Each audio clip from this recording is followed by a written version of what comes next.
ਇੱਕ ਓੰਕਾਰ ਸਤਨਾਮ ਕਰਤਾ ਪੁਰਖ ਨਿਰਭਉ ਨਿਰਵੈਰ ਅਕਾਲ ਮੂਰਤ ਅਜੂਨੀ ਸੈਭੰ ਗੁਰ ਪ੍ਰਸਾਦ ਜਪ ਆਦ ਸਚ ਜੁਗਾਦ ਸਚ ਹੈ ਭੀ ਸਚ ਨਾਨਕ ਹੋਸੀ ਭੀ ਸਚ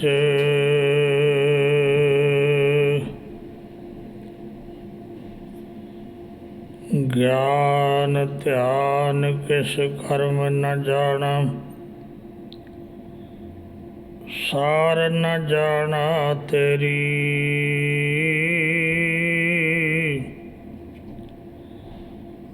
ਸਭ ਤੇ ਵੱਡਾ ਸਤਿਗੁਰ ਨਾਨਕ ਜਿਨ ਕਲ ਰਾਖੀ ਮੇਰੀ ਗਿਆਨ ਧਿਆਨ ਕਿਸ ਕਰਮ ਨ ਜਾਣਾ ਨਾਹਿਨ ਨਿਰਮਲ ਕਰਨੀ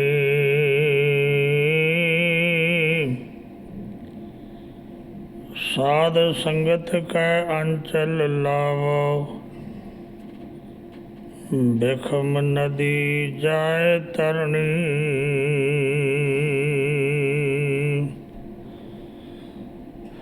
ਰਾਜਾਨ ਰਾਜ ਆਨਾਨ ਭਾਨ ਦੇਵਾਨ ਦੇਵ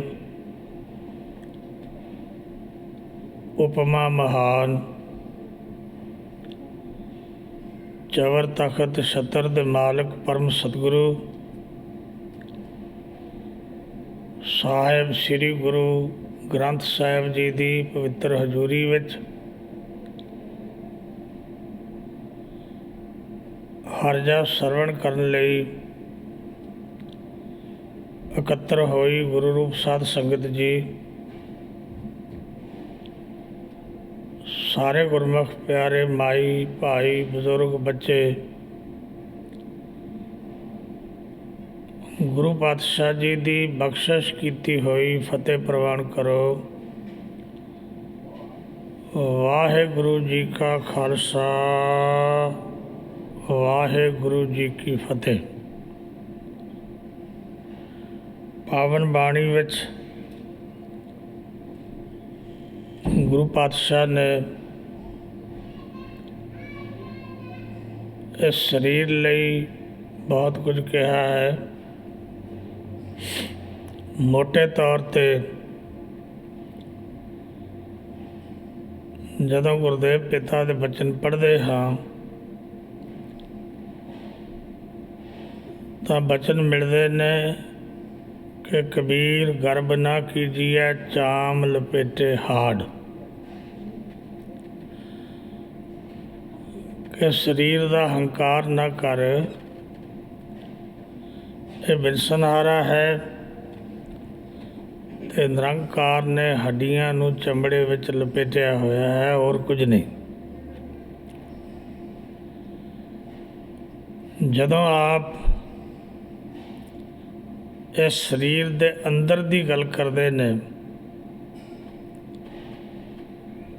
ਤਾਂ ਗੁਰਦੇਵ ਪਿਤਾ ਪਾਵਨ ਬਾਣੀ 'ਚ ਬਚਨ ਕਹਿੰਦੇ ਨੇ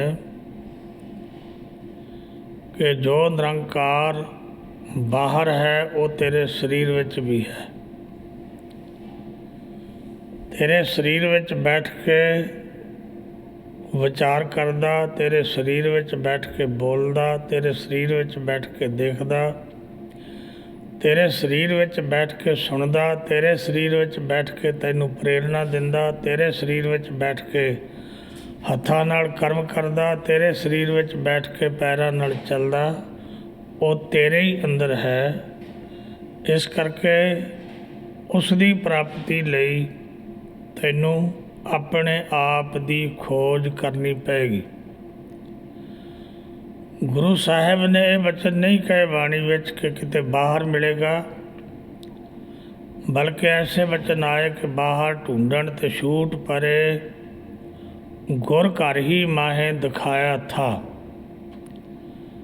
ਬਾਹਰੋਂ ਢੂੰਡਣ ਤੋਂ ਰਹਿ ਗਏ, ਬਾਹਰ ਲੱਭਦਾ ਨਹੀਂ, ਗੁਰੂ ਨੇ ਕਿਰਪਾ ਕੀਤੀ ਤੇ ਘਰ ਵਿੱਚ ਦਿਖਾ ਦਿੱਤਾ। ਕਿਉਂਕਿ ਇੱਥੋਂ ਤੱਕ ਬਾਣੀ ਦੇ ਬਚਨ ਆਏ ਨੇ ਕਿ ਤੂੰ ਹੀ ਈਸ਼ਵਰ ਹੈ। ਜਦੋਂ ਤੂੰ ਖੋਜ ਕਰੇਗਾ ਆਪਣੇ ਆਪੇ ਦੀ, ਤੈਨੂੰ ਪਤਾ ਚੱਲ ਜਾਏਗਾ ਕਿ ਈਸ਼ਵਰ ਕੋਈ ਹੋਰ ਨਹੀਂ, ਈਸ਼ਵਰ ਤੂੰ ਹੀ ਹੈ। ਬਾਣੀ ਵਿੱਚ ਗੁਰਦੇਵ ਪਿਤਾ ਨੇ ਬਚਨ ਕਹੇ, ਸੋ ਪ੍ਰਭ ਦੂਰ ਨਹੀਂ, ਪ੍ਰਭ ਤੂੰ ਹੈ। ਤੂੰ ਹੀ ਪ੍ਰਭੂ ਹੈ, ਤੂੰ ਹੀ ਈਸ਼ਵਰ ਹੈ। ਇਸ ਸਰੀਰ ਨੂੰ ਸਮਝਣ ਲਈ ਯਾਦ ਰੱਖੋ ਗੁਰਬਾਣੀ ਨਾਲ ਜੁੜਨਾ ਪਏਗਾ। ਜਿਹੜੇ ਲੋਕ ਬਾਣੀ ਨਾਲ ਜੁੜੇ, ਉਹਨਾਂ ਨੇ ਇਸ ਸਰੀਰ ਵਿੱਚੋਂ ਬਹੁਤ ਕੁਝ ਪ੍ਰਾਪਤ ਕਰ ਲਿਆ। ਜੋਗੀ ਇਸ ਸਰੀਰ ਨਾਲ ਜੁੜੇ,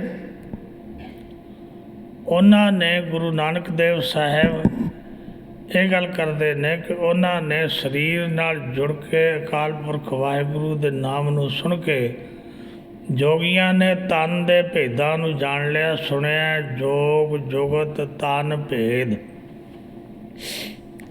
ਤਨ ਦੇ ਵਿੱਚ, ਸਰੀਰ ਵਿੱਚ ਬਹੁਤ ਸਾਰੇ ਭੇਦ ਨੇ। ਕਰਤੇ ਪੁਰਖ ਨੇ ਤੁਹਾਡੇ ਸਰੀਰਕ ਬਲ ਦੇ ਨਾਲ ਨਾਲ, ਜਿਸ ਨਾਲ ਤੁਸੀਂ ਧੰਦੇ ਕਰਦੇ ਹੋ, ਜਿਸ ਸਰੀਰਕ ਬਲ ਨਾਲ ਤੁਸੀਂ ਚੱਲਦੇ ਫਿਰਦੇ ਦੌੜਦੇ ਸਭ ਕੁਝ ਕਰਦੇ ਹੋ, ਉਹਦੇ ਨਾਲ ਨਾਲ ਅਕਾਲ ਪੁਰਖ ਵਾਹਿਗੁਰੂ ਨੇ ਉਹ ਈਸ਼ਵਰੀ ਸ਼ਕਤੀ ਜਿਹੜੇ ਤੁਹਾਡੇ ਸਰੀਰ ਵਿੱਚ ਟਿਕੀ ਹੈ, ਉਹਦੇ ਕੁਝ ਕੇਂਦਰ ਬਣਾਏ ਨੇ ਟਿਕਣ ਦੇ, ਪਰ ਤੁਸੀਂ ਉਹਨਾਂ ਕੇਂਦਰਾਂ ਨੂੰ ਨਹੀਂ ਜਾਣਦੇ। ਉਹਨਾਂ ਕੇਂਦਰਾਂ ਬਾਰੇ, ਉਹਨਾਂ ਸ਼ਕਤੀ ਦੇ ਟਿਕਾਣਿਆਂ ਬਾਰੇ ਤੁਹਾਨੂੰ ਕੋਈ ਪਤਾ ਨਹੀਂ। ਜੋਗੀ ਸਰੀਰ ਨਾਲ ਜੁੜੇ, ਉਹਨਾਂ ਸਰੀਰ ਦੀ ਖੋਜ ਕੀਤੀ। ਉਹਨਾਂ ਵੇਖਿਆ ਕਿ ਉਹ ਜਿਹੜੀ ਸ਼ਕਤੀ ਊਰਜਾ ਮਨੁੱਖ ਦੇ ਸਰੀਰ ਵਿੱਚ ਹੈ, ਜਿਸ ਨੂੰ ਅਸੀਂ ਈਸ਼ਵਰੀ ਸ਼ਕਤੀ ਕਹਿੰਦੇ ਹਾਂ, ਉਹ ਕਿੱਥੇ ਕਿੱਥੇ ਨਿਵਾਸ ਰੱਖਦੀ ਹੈ। ਉਹਨਾਂ ਨੇ, ਕਿਉਂਕਿ ਉਹਨਾਂ ਦੇ ਜੀਵਨ ਦੀ ਸ਼ੁਰੂਆਤ ਈਸ਼ਵਰ ਦੀ ਖੋਜ, ਥੱਲੇ ਤੋਂ ਉੱਪਰ ਨੂੰ ਜਾਣਾ ਸੀ, ਉਹਨਾਂ ਨੇ ਸਰੀਰ ਵਿੱਚ 6 ਟਿਕਾਣੇ ਉਸ ਸ਼ਕਤੀ ਦੇ ਰੁਕਣ ਦੇ ਲੱਭ ਲੈ ਕੇ ਇਹਨਾਂ ਟਿਕਾਣਿਆਂ 'ਤੇ ਉਹ ਸ਼ਕਤੀ ਰੁਕਦੀ ਹੈ। ਉਸ ਜਗ੍ਹਾ 'ਤੇ ਜਿੱਥੇ ਸ਼ਕਤੀ ਰੁਕਦੀ ਹੈ, ਉਸ ਜਗ੍ਹਾ ਨੂੰ ਜੋਗੀਆਂ ਨੇ ਚੱਕਰ ਕਿਹਾ। ਚੱਕਰ ਸਤਿਗੁਰੂ ਪਾਤਸ਼ਾਹ ਦੀ ਪਾਵਨ ਬਾਣੀ ਵਿੱਚ ਉਹਨਾਂ ਚੱਕਰਾਂ ਦਾ ਜ਼ਿਕਰ ਆਇਆ। ਗੁਰਬਾਣੀ ਦੇ ਬਚਨ ਨੇ, ਉਲਟਤ ਪਵਨ ਚੱਕਰ ਖੱਟ ਭੇਦੇ, ਸੁਰਤ ਸੁਨ ਅਨੁਰਾਗੀ।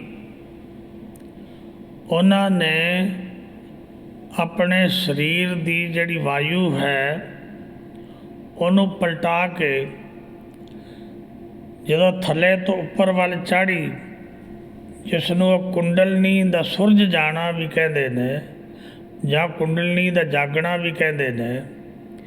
ਗੁਰੂ ਸਾਹਿਬ ਕਹਿੰਦੇ ਸਹਿਜੇ ਸਹਿਜੇ ਉਸ ਸ਼ਕਤੀ ਨੇ ਜਿਹੜੇ ਮਨੁੱਖ ਦੇ ਸਰੀਰ ਦੇ ਅੰਦਰ 6 ਚੱਕਰ ਨੇ, ਉਹਨਾਂ 6 ਚੱਕਰਾਂ ਨੂੰ ਵਿੰਨ ਦਿੱਤਾ।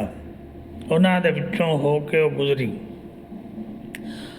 ਪਹਿਲਾ ਚੱਕਰ ਜੋਗੀਆਂ ਨੇ ਗੁਦਾ ਮੰਡਲ ਦੇ ਮੂਲ ਵਿੱਚ ਮੰਨਿਆ ਕਿ ਉਹਦੇ ਮੁੱਢ ਵਿੱਚ ਹੈ, ਤਾਂ ਉਹਨਾਂ ਨੇ ਇਹ ਗੱਲ ਕਹੀ ਕਿ ਗੁਦਾ ਮੰਡਲ ਦੇ ਮੂਲ ਵਿੱਚ ਉਹ ਜਿਹੜੀ ਸ਼ਕਤੀ ਹੈ, ਸੱਪ ਵਾਂਗ 2.5 ਵਲ ਮਾਰ ਕੇ ਬੈਠੀ ਹੈ।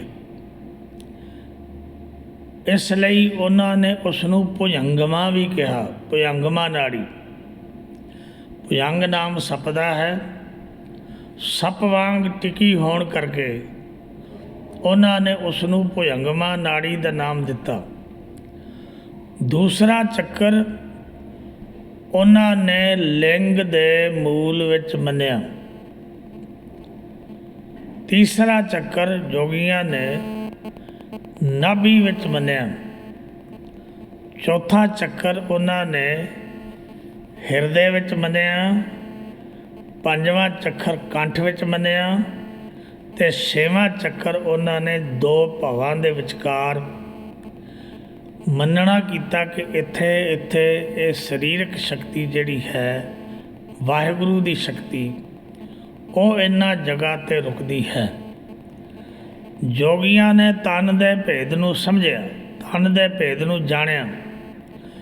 ਗੁਰੂ ਸਾਹਿਬ ਨੇ ਪਵਿੱਤਰ ਬਾਣੀ ਵਿੱਚ ਇਸ ਸਰੀਰ ਦੀ ਖੋਜ ਕਰਕੇ ਜਿਹੜੇ ਸ਼ਬਦ ਕਹੇ, ਅੱਜ ਆਪਾਂ ਉਹਨਾਂ ਸ਼ਬਦਾਂ ਦੀ ਵਿਚਾਰ ਕਰਾਂਗੇ। ਗੁਰੂ ਸਾਹਿਬ ਜੀ ਦੇ ਬਚਨ ਨੇ ਕਿ ਬਿਖ ਅੰਮ੍ਰਿਤ ਕਰਤਾਰ ਉਪਾਏ, ਸੰਸਾਰ ਬਿਰਖ ਕੋ ਦੋਏ ਫਲ ਲਾਏ। ਜ਼ਹਿਰ ਵੀ ਈਸ਼ਵਰ ਨੇ ਪੈਦਾ ਕੀਤੀ ਹੈ ਅਤੇ ਅੰਮ੍ਰਿਤ ਵੀ ਈਸ਼ਵਰ ਨੇ ਪੈਦਾ ਕੀਤਾ। ਇਸ ਸੰਸਾਰ ਦੇ ਦਰਖਤ ਨੂੰ ਗੁਰਦੇਵ ਜੀ ਕਹਿੰਦੇ ਦੋਵੇਂ ਫਲ ਲੱਗੇ ਨੇ। ਭਾਵ ਤੁਸੀਂ ਸੰਸਾਰ 'ਤੇ ਆ ਕੇ ਜ਼ਹਿਰ ਖਰੀਦਣਾ ਚਾਹੋ ਤਾਂ ਤੁਹਾਡੇ ਜੀਵਨ ਵਿੱਚ ਕੋਈ ਰੁਕਾਵਟ ਨਹੀਂ।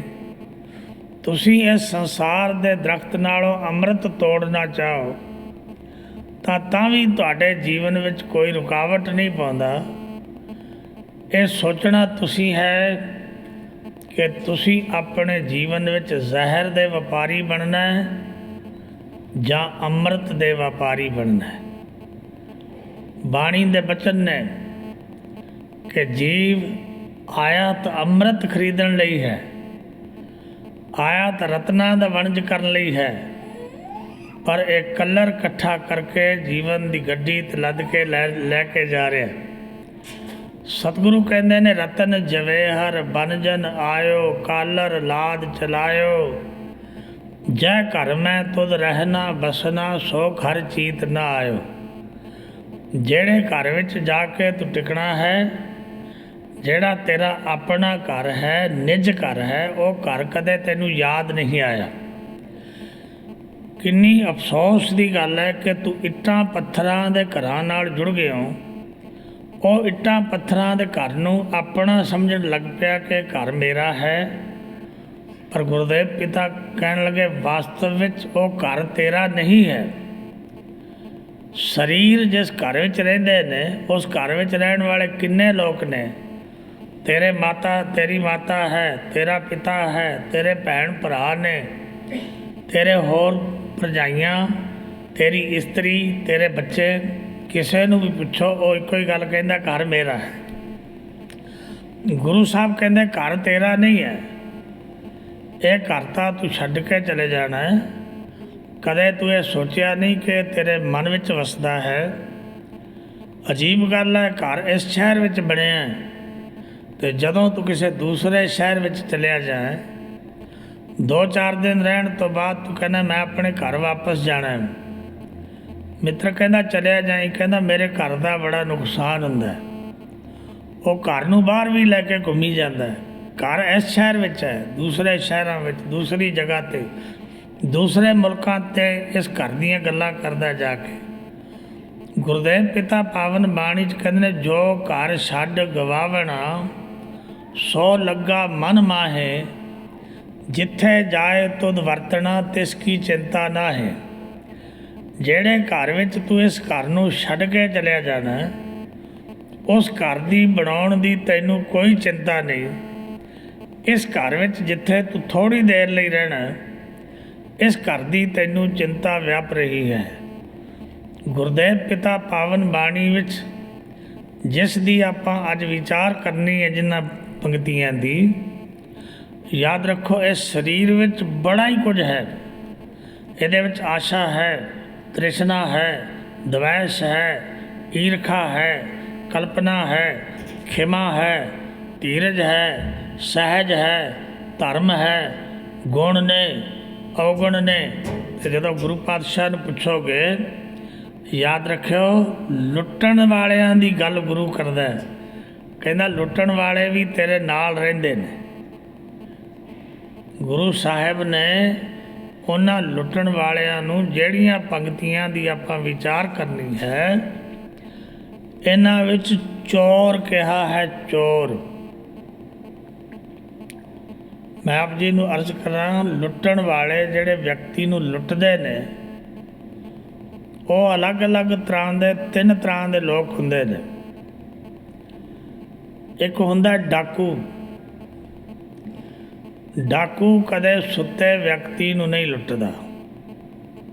ਉਹ ਜਦੋਂ ਲੁੱਟੇਗਾ ਤੁਹਾਨੂੰ ਜਗਾਏਗਾ, ਕਿਸੇ ਤੇਜ਼ ਹਥਿਆਰ ਦੀ ਨੋਕ 'ਤੇ, ਕਿਸੇ ਗਨ ਦੀ ਨੋਕ 'ਤੇ, ਕਿਸੇ ਡਰ ਭੈ ਦੇ ਕੇ ਤੁਹਾਨੂੰ ਕਹੇਗਾ ਚਾਬੀਆਂ ਲਿਆ, ਲੱਗ ਅੱਗੇ ਕਿੱਥੇ ਤੇਰਾ ਸਭ ਕੁਝ ਪਿਆ। ਵਿਅਕਤੀ ਮੌਤ ਦੇ ਡਰੋਂ ਆਪਣੇ ਹੱਥੀਂ ਉਸ ਲਾਕਰ ਨੂੰ ਚਾਬੀਆਂ ਲਾ ਕੇ ਸਭ ਕੁਝ ਕੱਢ ਕੇ ਉਹਨੂੰ ਦੇ ਦੇਗਾ। ਡਾਕੂ ਦਾ ਲੁੱਟਣ ਦਾ ਆਪਣਾ ਤਰੀਕਾ ਹੈ, ਕਿਉਂਕਿ ਵਿਅਕਤੀ ਨੂੰ ਸਭ ਤੋਂ ਵੱਡਾ ਡਰ ਇਨਸਾਨ ਨੂੰ, ਲੋਕ ਮੌਤ ਤੋਂ ਡਰਦੇ ਨੇ कि मरा ना, बस सब चलिया जाए। बेशक जे कदे बीमार हो जाए तो भी डॉक्टर नूं कहंदा भावें सारा धन लग जाए पर मेरी जान बच जाए। जान बचनी चाहिए है, धन की कोई परवाह नहीं। डाकू सुते नूं जगा के लुटदा है। एक लुटण वाला है जिस नूं बाणी ने चोर कहा है। चोर चोर जिहड़ा है काम ਉਹ भी लुटण ਦਾ करदा है। डाकू ने भी ਤੁਹਾਡੇ ਕੋਲੇ कुछ नहीं ਛੱਡਣਾ जो ਉਸ ਦੇ ਹੱਥ ਵਿੱਚ ਆ ਗਿਆ। ਚੋਰ ਨੇ ਵੀ ਤੁਹਾਡੇ ਕੋਲੇ ਕੁਝ ਨਹੀਂ ਛੱਡਣਾ ਜੋ ਉਸ ਦੇ ਹੱਥ ਵਿੱਚ ਆ ਗਿਆ ਉਹ ਲੈ ਜਾਏਗਾ। ਪਰ ਚੋਰ ਦਾ ਆਪਣਾ ਢੰਗ ਲੁੱਟਣ ਦਾ। ਚੋਰ ਉਹਨਾਂ ਲੋਕਾਂ ਨੂੰ ਲੁੱਟਦਾ ਜਿਹੜੇ ਸੁੱਤੇ ਪਏ ਨੇ। ਜਦੋਂ ਵਿਅਕਤੀ ਸੁੱਤੇ ਹੋਣ ਤੇ ਚੋਰ ਲੁੱਟ ਕੇ ਲੈ ਜਾਂਦਾ। ਜਦੋਂ ਘਰ ਦਾ ਕੋਈ ਵਿਅਕਤੀ ਜਾਗ ਜਾਏ, ਚੋਰ ਨੂੰ ਪਤਾ ਚੱਲ ਜਾਏ ਕਿ ਘਰ ਵਿੱਚ ਹਲਚਲ ਹੋ ਗਈ, ਜਾਗ ਰਹੇ ਨੇ ਲੋਕ, ਤਾਂ ਫਿਰ ਚੋਰ ਦੌੜ ਜਾਂਦਾ, ਰੁਕਦਾ ਨਹੀਂ। ਇਸੇ ਕਰਕੇ ਸਿਆਣੇ ਪੁਰਸ਼ਾਂ ਨੇ ਬਚਨ ਕਹੇ ਨੇ ਕਿ ਚੋਰ ਦੇ ਪੈਰ ਨਹੀਂ ਹੁੰਦੇ। ਪੈਰ ਤਾਂ ਹੁੰਦੇ ਨੇ ਕਿਉਂਕਿ ਉਹ ਪੈਰਾਂ ਨਾਲ ਹੀ ਦੌੜ ਕੇ ਜਾਂਦਾ, ਪਰ ਪੈਰ ਨਾ ਹੋਣ ਦਾ ਮਤਲਬ ਹੈ ਕਿ ਚੋਰ ਜਾਗਣ 'ਤੇ ਟਿਕ ਨਹੀਂ ਸਕਦਾ। ਤੀਸਰੀ ਕਿਸਮ ਦੇ ਠੱਗਣ ਵਾਲੇ ਲੋਕ ਹੁੰਦੇ ਨੇ ਜਿਨ੍ਹਾਂ ਨੂੰ ਠੱਗ ਕਹਿੰਦੇ ਨੇ। ਉਹ ਵੀ ਲੁੱਟਣ ਦਾ ਕੰਮ ਕਰਦੇ ਨੇ। ਉਹਨਾਂ ਦਾ ਆਪਣਾ ਤਰੀਕਾ ਤੁਹਾਨੂੰ ਲੁੱਟਣ ਦਾ ਹੈ।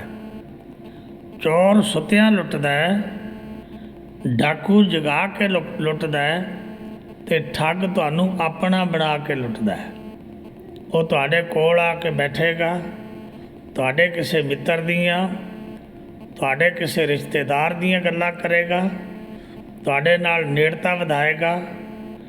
ਅਖੀਰ ਤੁਹਾਨੂੰ ਕਹੇਗਾ ਕਿ ਮੈਨੂੰ ਕੁਝ ਚਾਹੀਦਾ, ਮੇਰਾ ਪਰਸ ਜਿਹੜਾ ਸੀ ਉਹ ਛਿਨ ਗਿਆ, ਨਹੀਂ ਰਿਹਾ ਮੇਰੇ ਕੋਲ, ਹੁਣ ਕਿਰਪਾ ਕਰਕੇ ਮੈਨੂੰ ਰੁਪਇਆ 10,000 ਦੇ ਦਿਓ ਅਤੇ ਮੈਂ ਜਾਂਦਿਆਂ ਹੀ ਤੁਹਾਨੂੰ ਭੇਜ ਦਿਆਂਗਾ।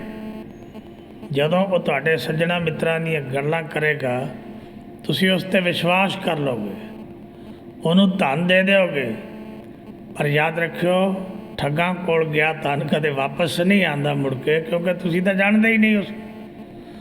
ਉਹ ਇਹ ਗੱਲ ਕਹਿ ਰਿਹਾ ਮੈਂ ਤੁਹਾਨੂੰ ਜਾਣਦਾ, ਮੈਂ ਤੁਹਾਡੇ ਫਲਾਣੇ ਮਿੱਤਰ ਨੂੰ ਜਾਣਦਾ, ਤੁਹਾਡੇ ਭਰਾ ਨੂੰ ਜਾਣਦਾ, ਤੁਹਾਡੇ ਸੱਜਣਾ ਨੂੰ ਫਲਾਣੇ ਨੂੰ ਜਾਣਦਾ, ਫਲਾਣੇ ਰਿਸ਼ਤੇਦਾਰਾਂ ਨੂੰ ਜਾਣਦਾ। ਤੁਸੀਂ ਤਾਂ ਨਹੀਂ ਜਾਣਦੇ ਉਸ ਨੂੰ ਕੌਣ ਹੈ। ਉਹ ਆਪਣਾ ਨਾਮ ਵੀ ਤੁਹਾਨੂੰ ਗਲਤ ਮਲਤ ਦੱਸੇਗਾ, ਪਰ ਤੁਹਾਡੇ ਕੋਲੋਂ ਉਹ ਵੀ ਲੁੱਟ ਕੇ ਲੈ ਜਾਏਗਾ।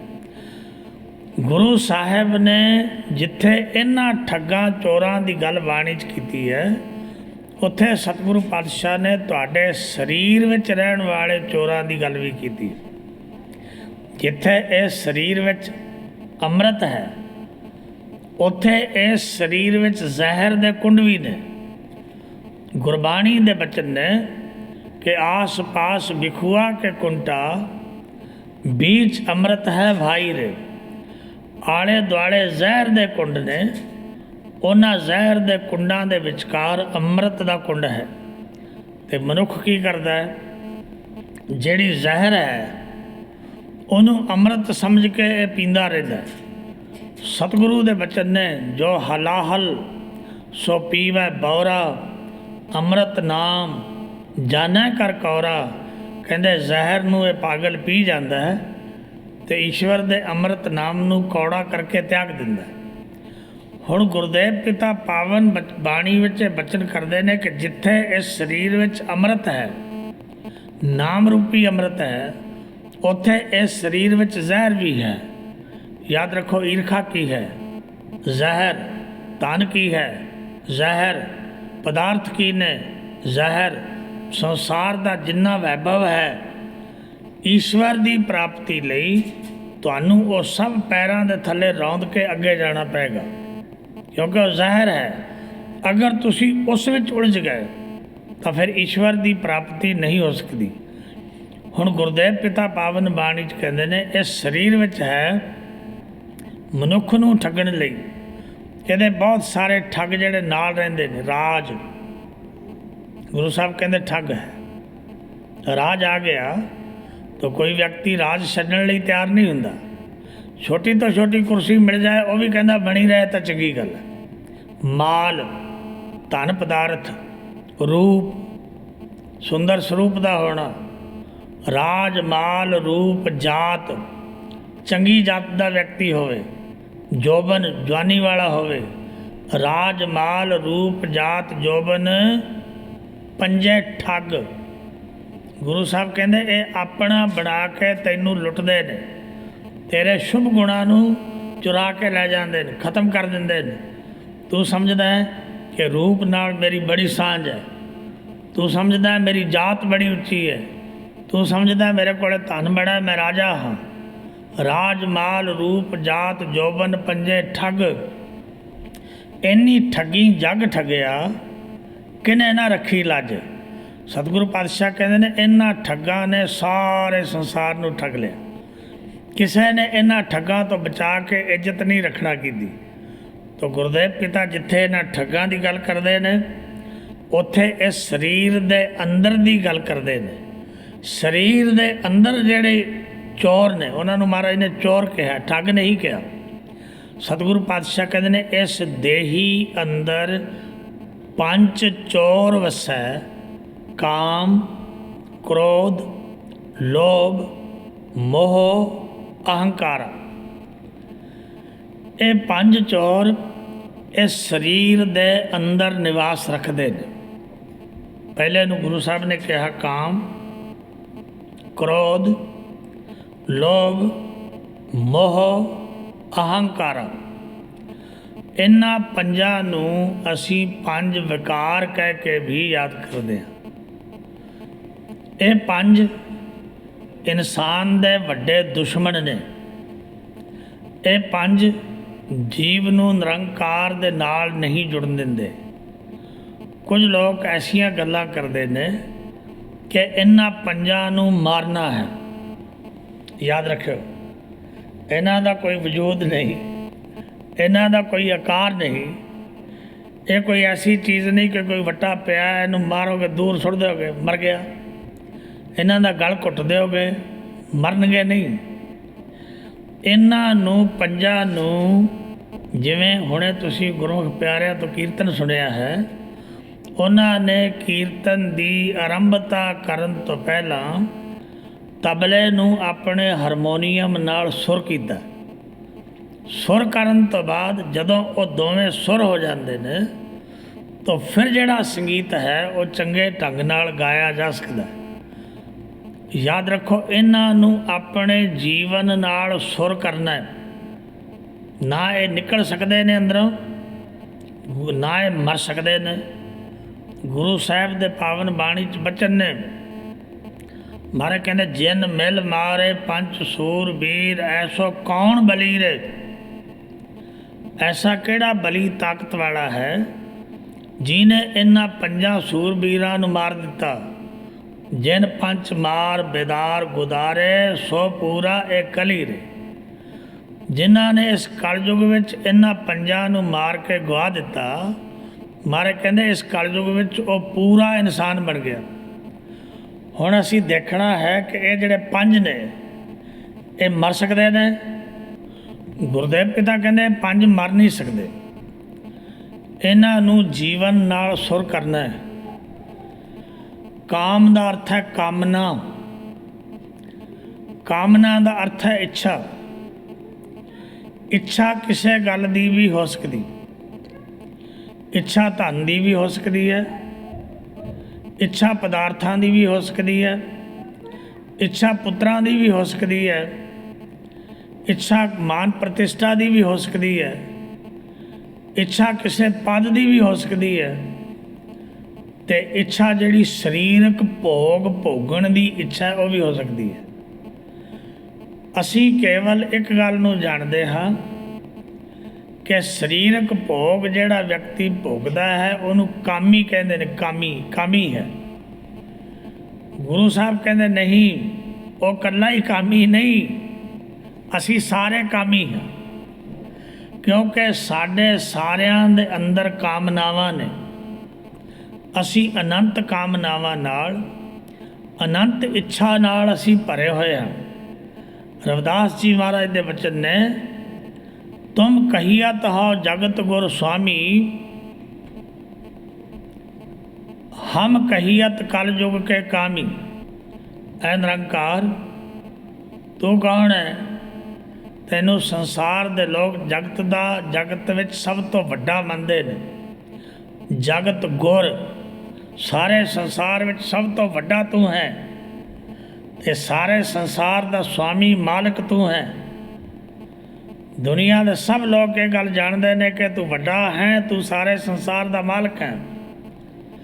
ਅਸੀਂ ਕਲਯੁਗ ਵਿੱਚ ਰਹਿਣ ਵਾਲੇ ਜੀਵ ਕੀ ਹਾਂ? ਹਮ ਕਹੀਅਤ ਕਲਯੁਗ ਕੇ ਕਾਮੀ। ਅਸੀਂ ਕਲਯੁਗ ਵਿੱਚ ਰਹਿਣ ਵਾਲੇ ਜੀਵ ਕਾਮਨਾ ਨਾਲ ਭਰੇ ਹੋਏ ਹਾਂ। ਸਾਡੀਆਂ ਅਨੰਤ ਇੱਛਾਵਾਂ ਨੇ। ਉਹਨਾਂ ਇੱਛਾ ਨੂੰ ਲੈ ਕੇ ਅਸੀਂ ਇਸ ਸੰਸਾਰ 'ਤੇ ਵਿਚਰ ਰਹੇ ਹਾਂ। ਯਾਦ ਰੱਖੋ, ਕਾਮ ਹਰ ਵਿਅਕਤੀ ਦੇ ਅੰਦਰ ਹੈ। ਸਰੀਰਕ ਭੋਗ ਭੋਗਣ ਦੀ ਇੱਛਾ ਵੀ ਹਰ ਵਿਅਕਤੀ ਦੇ ਅੰਦਰ ਹੈ। ਪਸ਼ੂਆਂ ਵਿੱਚ ਪਾਓਗੇ, ਪੰਛੀਆਂ ਵਿੱਚ ਪਾਓਗੇ, ਛੋਟੇ ਛੋਟੇ ਕੀੜੇ ਮਕੌੜਿਆਂ ਵਿੱਚ ਪਾਓਗੇ। ਹਰ ਜੀਵ ਵਿੱਚ ਤੁਸੀਂ ਇੱਕ ਜਿਹੜੀ ਸਰੀਰਕ ਭੋਗ ਭੋਗਣ ਦੀ ਇੱਛਾ ਹੈ, ਇਹ ਨਿਰੰਕਾਰ ਨੇ ਹਰ ਜੀਵ ਵਿੱਚ ਪਾਈ ਹੋਈ।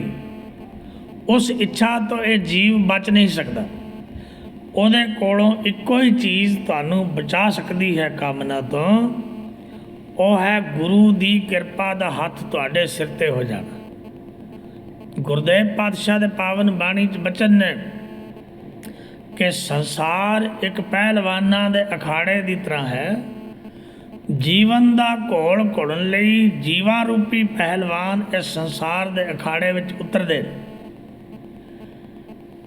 ਗੁਰੂ ਸਾਹਿਬ ਦੇ ਬਚਨ ਨੇ, ਜਿਵੇਂ ਅਖਾੜੇ ਵਿੱਚ ਢੋਲ ਢਮੱਕਾ ਹੁੰਦਾ ਹੈ, ਰੌਲਾ ਗੌਲਾ ਹੁੰਦਾ ਹੈ, ਨਫੀਰੀਆਂ ਵੱਜਦੀਆਂ ਨੇ, ਤੇ ਗੁਰਦੇਵ ਪਿਤਾ ਕਹਿੰਦੇ ਇਸ ਸੰਸਾਰ ਵਿੱਚ ਵੀ ਤੁਸੀਂ ਤੱਕਦੇ ਹੋ ਕਿ ਵਾਤ ਵੱਜਣ ਟਮਕ ਭੇਰੀਆਂ, ਮੱਲ ਲੱਥੇ ਲੈਂਦੇ ਫੇਰੀਆਂ। ਤੇ ਗੁਰਦੇਵ ਪਿਤਾ ਕੀ ਕਹਿੰਦੇ ਨੇ, ਨੇਹ ਤੇ ਪੰਜ ਜਵਾਨ ਮੈਂ ਗੁਰ ਥਾਪੀ ਦਿੱਤੀ ਕੰਡ ਜੀ। ਜਦੋਂ ਗੁਰੂ ਦਾ ਮਿਹਰ ਭਰਿਆ ਹੱਥ ਤੁਹਾਡੇ ਸਿਰ 'ਤੇ ਹੋ ਜਾਏਗਾ, ਗੁਰੂ ਤੁਹਾਨੂੰ ਕਾਮਨਾ ਤੋਂ ਬਚਾ ਲਏਗਾ। ਕਾਮਨਾ ਕਰਨੀ ਹੈ, ਕਾਮਨਾ ਤੋਂ ਮੁਕਤ ਨਹੀਂ ਤੁਸੀਂ ਹੋ ਸਕਦੇ। ਕਾਮਨਾ ਨਾਮ ਸਿਮਰਨ ਦੀ ਵੀ ਕਾਮਨਾ ਹੈ।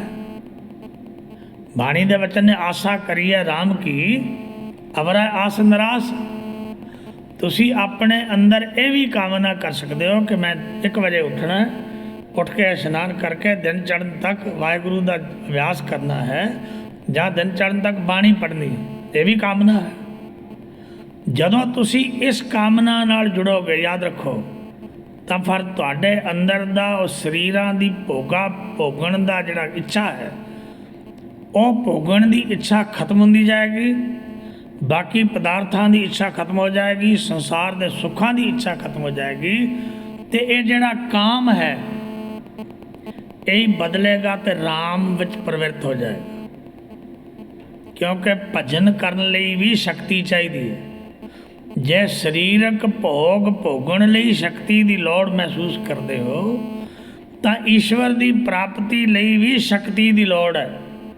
गुरु पातशाह दे पावन बाणी च बचन ने कहते तू ईश्वर नूं प्राप्त करना चाहना है तो सतगुरु पातशाह कहते जब लग जरा रोग नहीं आया, जिनी देर तेरे ते बुढ़ापा नहीं आया तू रोगी नहीं होया। जब लग जरा रोग नहीं आया, जब लग काल ग्रसी नहीं काया, जिनी देर तक तेरे शरीर विच प्राण वगदे ने तेरे ते मौत नहीं आई, तेरे इस शरीर नूं मौत ने खत्म नहीं किया। जब लग जरा रोग नहीं आया, जब लग काल ग्रसी नहीं काया, जब लग बिकल भई नहीं बानी, भजले रे मन सारंग पानी। तो गुरुदेव पिता कहते हैं अब ना भजस, जे हुण जवानी वेले नहीं जपदा, अब ना भजस, भजस कब भाई, आवे अंत ना भजया जाई।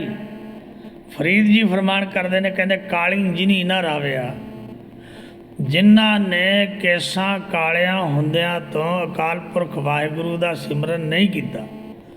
काली जिनी ना राविया, धौली रावै कोय, कर साईं स्यों पिरहाड़ी, रंग नवेला होए।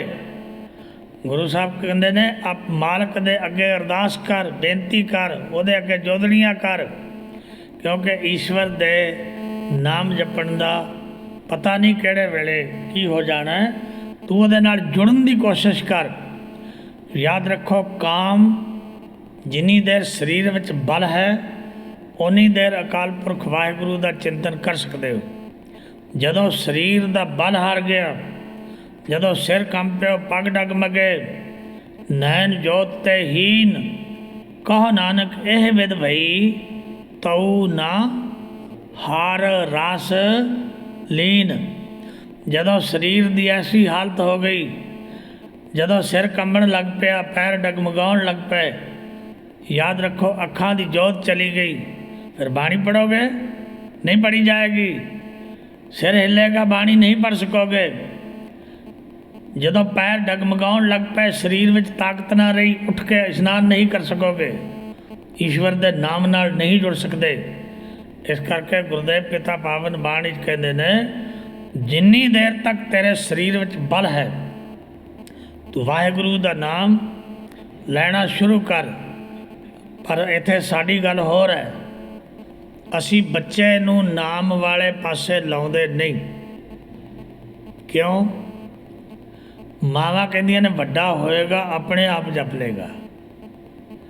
मैं तुहाडे ते एक सवाल करके पुछना चाहता कि अज ताईं तुसी कोई ऐसा मकान वेख्या जिहदी नींह तां होवे ना पर मकान बनया होवे, फाउंडेशन तो है कोई नहीं, तो मकान उसर जाएगा?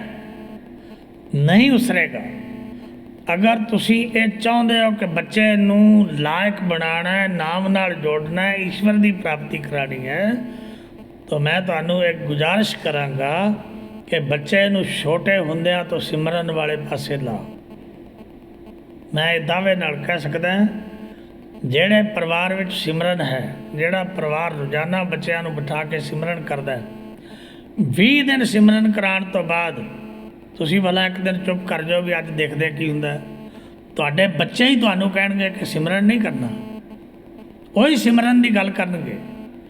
जदों तुसीं बच्चे नूं लाउंदे नहीं, तुसीं कहंदे वड्डा हो के लग जाएगा, वड्डा हो गया, तुसीं क्या हुण स्कूल भेजो इहनूं, फिर वो स्कूलों आ गया, फिर तुहानूं सिमरन की याद नहीं रहिंदी कि इहदे कोलों सिमरन भी कराना है। फिर तुसीं कहंदे पढ़ाई कर, फेल ना हो जाए, तेरे क्लास 40 बच्चे ने, तो सब तो टॉप करना चाहिए तैनूं। फिर बच्चा वड्डा हो गया, नौजवान हो गया, शरीर में बल आ गया, ताकत आ गई, ईश्वर दे नाम की बाणी की संगत, सत संगत तुसीं उसनूं दित्ती नहीं, वो सत संगत नूं जाणदा नहीं, ਸੰਸਾਰ ਦੇ ਲੋਕਾਂ ਨਾਲ ਉਹਦੀ ਸਾਂਝ ਪੈਗੀ। ਸਕੂਲ ਵਿੱਚ ਆਪਣੇ ਹਮਸਾਇਆਂ ਨੂੰ, ਬੇਲੀਆਂ ਨੂੰ ਮਿਲੇਗਾ। ਬਾਹਰ ਜਾਏਗਾ, ਅਨੇਕ ਤਰ੍ਹਾਂ ਦੇ ਹੋਰ ਲੋਕਾਂ ਨੂੰ ਮਿਲੇਗਾ। ਉਹਦੇ ਵਿੱਚ ਸਾਰੇ ਬ੍ਰਹਮ ਗਿਆਨੀ ਨਹੀਂ ਹੋਣਗੇ, ਉਹਦੇ ਵਿੱਚ ਸਾਰੇ ਨਾਮ ਰਸੀਏ ਨਹੀਂ ਹੋਣਗੇ। ਸੰਸਾਰ ਵਿੱਚ ਤੁਸੀਂ ਤੱਕਦੇ ਹੋ ਕਿ ਕਿੰਨੇ ਕੁ ਲੋਕ ਈਸ਼ਵਰ ਦਾ ਨਾਮ ਜਪਦੇ ਨੇ। ਉਹ ਬੱਚਾ ਤੁਹਾਡੇ ਹੱਥ ਤੋਂ ਚਲਿਆ ਜਾਏਗਾ, ਨਾਮ ਨਾਲ ਨਹੀਂ ਜੁੜ ਪਾਏਗਾ। ਤੁਹਾਡੀ ਥੋੜ੍ਹੀ ਦੇਰ ਦੀ ਅਣਗਹਿਲੀ ਉਸ ਬੱਚੇ ਨੂੰ ਨਾਮ ਤੋਂ ਵੱਖ ਕਰ ਦੇਗੀ। ਬੱਚੇ ਦੀ ਤਾਂ ਗੱਲ ਛੱਡੋ, ਆਖਰ ਤੁਸੀਂ ਵੀ ਜਵਾਨ ਹੋਏ, ਤੁਸੀਂ ਵੀ ਬੁਢਾਪੇ ਵੱਲ ਗਏ, ਤੁਸੀਂ ਕਿੰਨਾ ਕੁ ਜਪ ਲਿਆ? ਜੇ ਤੁਸੀਂ ਨਹੀਂ ਜਪਿਆ ਤੇ ਤੁਸੀਂ ਆਪਣੇ ਬੱਚੇ ਨੂੰ ਕਿਵੇਂ ਨਾਮ ਵਾਲੇ ਪਾਸੇ ਲਾਓਗੇ? ਤੁਸੀਂ ਪ੍ਰੇਰਣਾ ਹੀ ਨਹੀਂ ਦਿੱਤੀ ਉਸ ਨੂੰ ਕਿ ਤੂੰ ਨਾਮ ਜਪ। ਉਹ ਤੁਹਾਨੂੰ ਵੇਖਦਾ ਤੁਸੀਂ ਨਾਮ ਨਹੀਂ ਜਪਦੇ, ਉਹ ਤੁਹਾਨੂੰ ਵੇਖਦਾ ਤੁਸੀਂ ਝੂਠ ਬੋਲਦੇ ਹੋ, ਉਹ ਤੁਹਾਨੂੰ ਵੇਖਦਾ ਤੁਸੀਂ ਗਾਲੀਆਂ ਦਿੰਦੇ ਹੋ, ਉਹ ਤੁਹਾਨੂੰ ਵੇਖਦਾ ਤੁਸੀਂ ਨਿੰਦਾ ਕਰਦੇ ਹੋ, ਉਹ ਤੁਹਾਨੂੰ ਵੇਖਦਾ ਵੀ ਤੁਸੀਂ ਗੰਦੇ ਤੋਂ ਗੰਦੇ ਕਰਮ ਵੀ ਕਰ ਲੈਂਦੇ ਹੋ, ਧੋਖਾ ਦਿੰਦੇ ਹੋ ਕਿਸੇ ਨੂੰ, ਫਰੇਮ ਕਰਦੇ ਹੋ ਕਿਸੇ ਨਾਲ। ਅਤੇ ਜੋ ਕੁਝ ਉਹ ਤੁਹਾਡੇ ਜੀਵਨ ਵਿੱਚ ਤੁਹਾਨੂੰ ਵੇਖ ਕੇ ਨੋਟ ਕਰਦਾ ਹੈ, ਉਹੀ ਕੁਝ ਉਹਨੇ ਤੁਹਾਡੇ ਤੋਂ ਸਿੱਖ ਕੇ ਤੁਹਾਡੇ ਨਾਲ ਕਰਨਾ। ਮਤ ਇਹ ਸੋਚਣਾ ਕਿ ਬੱਚੇ ਸਿੱਖਦੇ ਨਹੀਂ। ਬੱਚੇ ਤੁਹਾਡੇ ਨਾਲੋਂ ਤੁਹਾਨੂੰ ਜ਼ਿਆਦਾ ਨੋਟ ਕਰਦੇ ਨੇ। ਬੱਚਿਆਂ ਦੇ ਜੀਵਨ ਵਿੱਚ ਬੱਚਾ ਇੱਕ ਐਸਾ ਕਾਗਜ਼ ਹੈ ਜਿਹਨੂੰ ਅਸੀਂ ਕੋਰਾ ਕਾਗਜ਼ ਕਹਿ ਸਕਦੇ। ਕੋਰੇ ਕਾਗਜ਼ ਦੇ ਉੱਤੇ ਜੋ ਵੀ ਲਿਖਦੇ ਹੋ ਉਹ ਜ਼ਿੰਦਗੀ ਭਰ ਲਈ ਪੜ੍ਹਿਆ ਜਾ ਸਕਦਾ।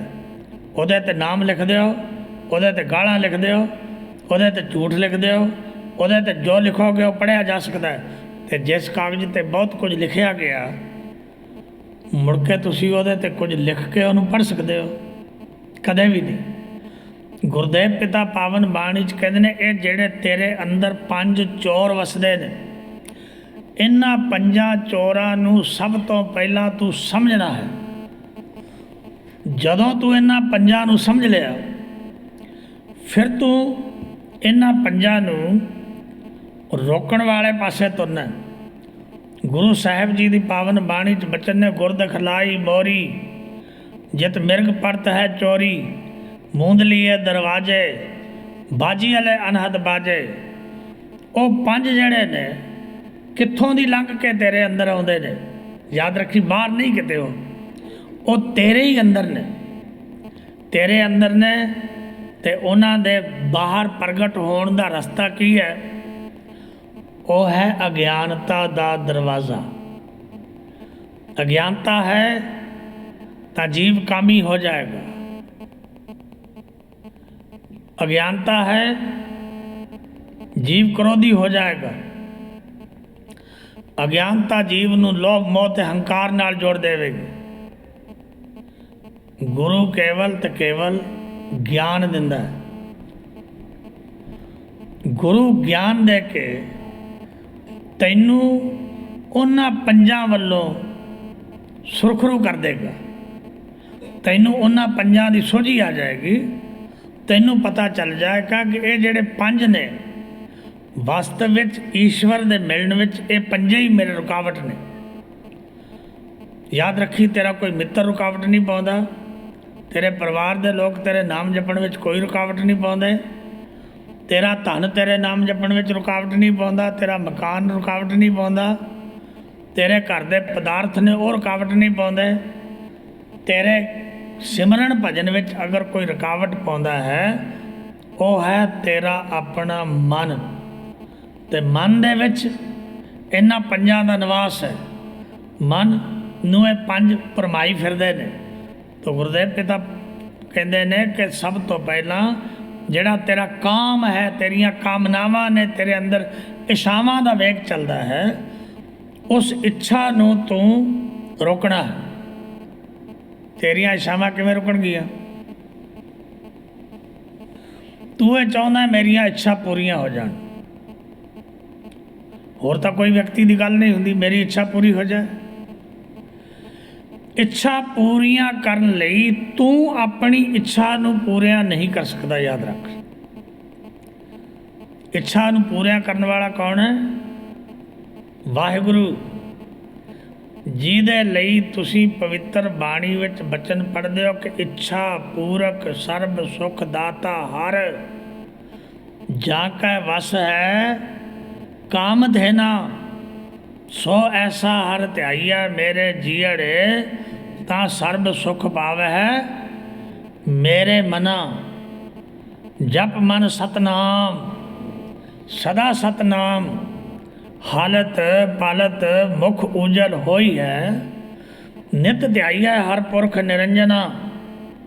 तो गुरुदेव जी कहते रहाओ जह हर सिमरन भया तह उपाद गत कीनी। याद रखी जिथे हरी दा सिमरन आ गया उतों ही आदियाँ ब्यादियाँ ते उपाधियाँ ਜਿਹੜੇ ਤਿੰਨ ਤਾਪ ਮੰਨੇ ਗਏ ਨੇ। आदि ब्यादि ते उपाधि ਤਿੰਨ ताप ने। बाणी दे बचन ने तीने ताप निवारण हारा दुख हंता सुख रास ताको बिघ्न न को लागै जाकी प्रभ आगे अरदास। ਉਹ ਤਿੰਨੇ ਤਾਪਾਂ ਦੇ ਨਿਵਰਤ ਕਰਨ ਵਾਲਾ ਉਹ ਈਸ਼ਵਰ ਆਪ ਹੈ। ਜਦੋਂ ਤੂੰ ਉਸ ਵਾਹਿਗੁਰੂ ਦਾ ਨਾਮ ਜਪੇਗਾ ਤੇ ਗੁਰਦੇਵ ਦੇ ਬਚਨ ਨੇ ਇੱਛਾ ਮਨ ਕੀ ਪੂਰੀ ਹੈ ਜਪੀਆ ਸੁਖ ਸਾਗਰ। ਉਹ ਸੁੱਖਾਂ ਦਾ ਸਮੁੰਦਰ ਹੈ ਵਾਹਿਗੁਰੂ। ਜਦੋਂ ਤੇਰੇ ਤੂੰ ਉਸ ਦਾ ਸਿਮਰਨ ਕਰੇਗਾ ਤਾਂ ਤੇਰਾ ਗੁਰੂ ਤੈਨੂੰ ਇਹ ਦੱਸਦਾ ਪ੍ਰਭ ਕਾ ਸਿਮਰਨ ਕਾਰਜ ਪੂਰੇ ਪ੍ਰਭ ਕਾ ਸਿਮਰਨ ਕਬੂ ਨਾ ਝੂਰੇ ਪ੍ਰਭ ਕਾ ਸਿਮਰਨ ਹਰ ਗੁਣ ਬਾਣੀ ਪ੍ਰਭ ਕਾ ਸਿਮਰਨ ਸਹਿਜ ਸਮਾਨੀ प्रभ का सिमरन नेचल आसन प्रभ का सिमरन कमल विगासन प्रभ का सिमरन अनहद चुनकार सुख प्रभ सिमरन का अंत ना पार पर सिमरा से जन जिनको प्रभ बया। जिन्हां ते वाहिगुरु कृपा करदा उही सिमरन करदे ने। सिमरा से जन जिनको प्रभ बया। ते धन गुरु पातशाह कहंदे ने जिहड़े सिमरन करदे ने नानक तिन जन सरनी पिया। मैं उन्हां दी शरण विच हां मैं उन्हां दे चरनां ते डिगदा हां ਜਿਹੜੇ ਅਕਾਲ ਪੁਰਖ ਵਾਹਿਗੁਰੂ ਦਾ ਸਿਮਰਨ ਕਰਦੇ ਨੇ। ਤੋ ਧੰਨ ਗੁਰਦੇਵ ਪਿਤਾ ਜੀ ਕਹਿੰਦੇ ਨੇ ਤੇਰੇ ਅੰਦਰ ਦਾ ਕਾਮਨਾ ਦਾ ਵੇਗ ਇਛਾਵਾਂ ਦਾ ਵੇਗ ਰੋਕਣ ਲਈ ਤੈਨੂੰ ਉਹਨਾਂ ਕਾਮਨਾ ਨੂੰ ਆਖਰ ਸਮਝਣਾ ਪਏਗਾ ਕਿ ਇਹ ਕਾਮਨਾ ਮੇਰੇ ਜੀਵਨ ਵਿੱਚ ਕੀ ਕਰ ਦੇਣਗੀ। ਜਿੰਨੀ ਦੇਰ ਤੱਕ ਤੂੰ ਸੋਚੇਗਾ ਨਹੀਂ ਕਾਮਨਾ ਵਧਦੀਆਂ ਜਾਣਗੀ। ਯਾਦ ਰੱਖੋ ਗਰੀਬ ਵਿਅਕਤੀ ਨਾਲ कंगाल व्यक्ति नालों अमीर व्यक्ति ਦੀਆਂ ਕਾਮਨਾਵਾਂ ਕਈ ਗੁਣਾ ਜ਼ਿਆਦਾ ਹੁੰਦੀਆਂ। जिस ਕੋਲ एक पैसा भी नहीं ਉਹ ਜੇ ਇੱਛਾ ਕਰੇਗਾ तो कहेगा 5 रुपए मिल जान बस रोटी पूरी हो जाए इस तो ज़्यादा भी कुछ करेगा। जिस ਕੋਲ ਧਨ ਦੇ ਅੰਬਾਰ ਲੱਗੇ ਨੇ ਉਹ ਕਹਿੰਦਾ ਅਰਬਾਪਤੀ ਹੋ ਜਾਵਾਂ ਫਿਰ ਗੱਲ ਬਣਦੀ ਹੈ। ਇੱਛਾ 5 रुपए ਵਾਲੇ ਦੀ ਜ਼ਿਆਦਾ ਕਿ ਅਰਬਾਪਤੀ ਹੋਣ ਵਾਲੇ ਦੀ ਜ਼ਿਆਦਾ। ਗਰੀਬ ਜਿਹੜਾ ਕੰਗਾਲ ਹੈ ਉਹ ਕਦੇ ਕਾਰ ਨਹੀਂ ਮੰਗਦਾ ਕਿ ਮੈਨੂੰ ਕਾਰ ਚਾਹੀਦੀ ਹੈ। ਉਹਨੂੰ ਭੋਜਨ ਦਾ ਪਹਿਲਾਂ ਫਿਕਰ ਹੈ ਭੋਜਨ ਮੰਗੇਗਾ। ਜੇ ਭੋਜਨ ਮਿਲ ਗਿਆ ਤਾਂ ਫਿਰ ਕਹੇਗਾ ਚੌਪੜੀ ਬਣਾਉਣ ਜੋਗਾ ਕੁਝ ਆ ਜਾਏ। ਸਹਿਜੇ ਸਹਿਜੇ ਜਿਵੇਂ ਜਿਵੇਂ ਉਹਦੇ ਕੋਲ ਕੁਝ ਆਉਂਦਾ ਜਾਏਗਾ ਇੱਛਾ ਉਹਦੀ ਵੀ ਵੱਧਦੀ ਜਾਏਗੀ। ਪਰ ਧਨਵਾਨ ਦੀਆਂ ਕਾਮਨਾਵਾਂ ਦਾ ਵੇਗ ਜ਼ਿਆਦਾ ਹੈ। ਹਰ ਮਨੁੱਖ ਦੇ ਅੰਦਰ ਕਾਮਨਾਵਾਂ ਚੱਲਦੀਆਂ ਨੇ। ਜਦੋਂ ਤੁਸੀਂ ਸਵੇਰੇ ਸੁੱਤੇ ਜਾਗਦੇ ਹੋ ਤੁਹਾਡੀ ਕਾਮਨਾ ਹੋਰ ਹੁੰਦੀ। ਜਦੋਂ ਤੁਸੀਂ ਇਸ਼ਨਾਨ ਪਾਣੀ ਕਰ ਲਿਆ ਨਾਸ਼ਤਾ ਕਰ ਲਿਆ ਕਾਮਨਾ ਬਦਲ ਗਈ। ਜਦੋਂ ਤੁਸੀਂ ਦੁਕਾਨ 'ਤੇ ਚਲੇ ਗਏ ਕਾਮਨਾ ਹੋਰ ਹੋ ਗਈ। ਜਦੋਂ ਸਾਰਾ ਦਿਨ ਦਫ਼ਤਰ ਵਿੱਚ ਬੈਠੇ ਜਾਂ ਦੁਕਾਨ 'ਤੇ ਰਹੇ ਤਾਂ ਕਾਮਨਾ ਦਾ ਵੇਗ ਤੁਹਾਡੇ ਅੰਦਰ ਚੱਲਦਾ ਰਿਹਾ। ਇੱਕ ਹੀ ਕਾਮਨਾ ਨਹੀਂ ਹੈ। ਜਦੋਂ ਸ਼ਾਮਾਂ ਪੈ ਗਈਆਂ ਕਾਮਨਾ ਹੋਰ।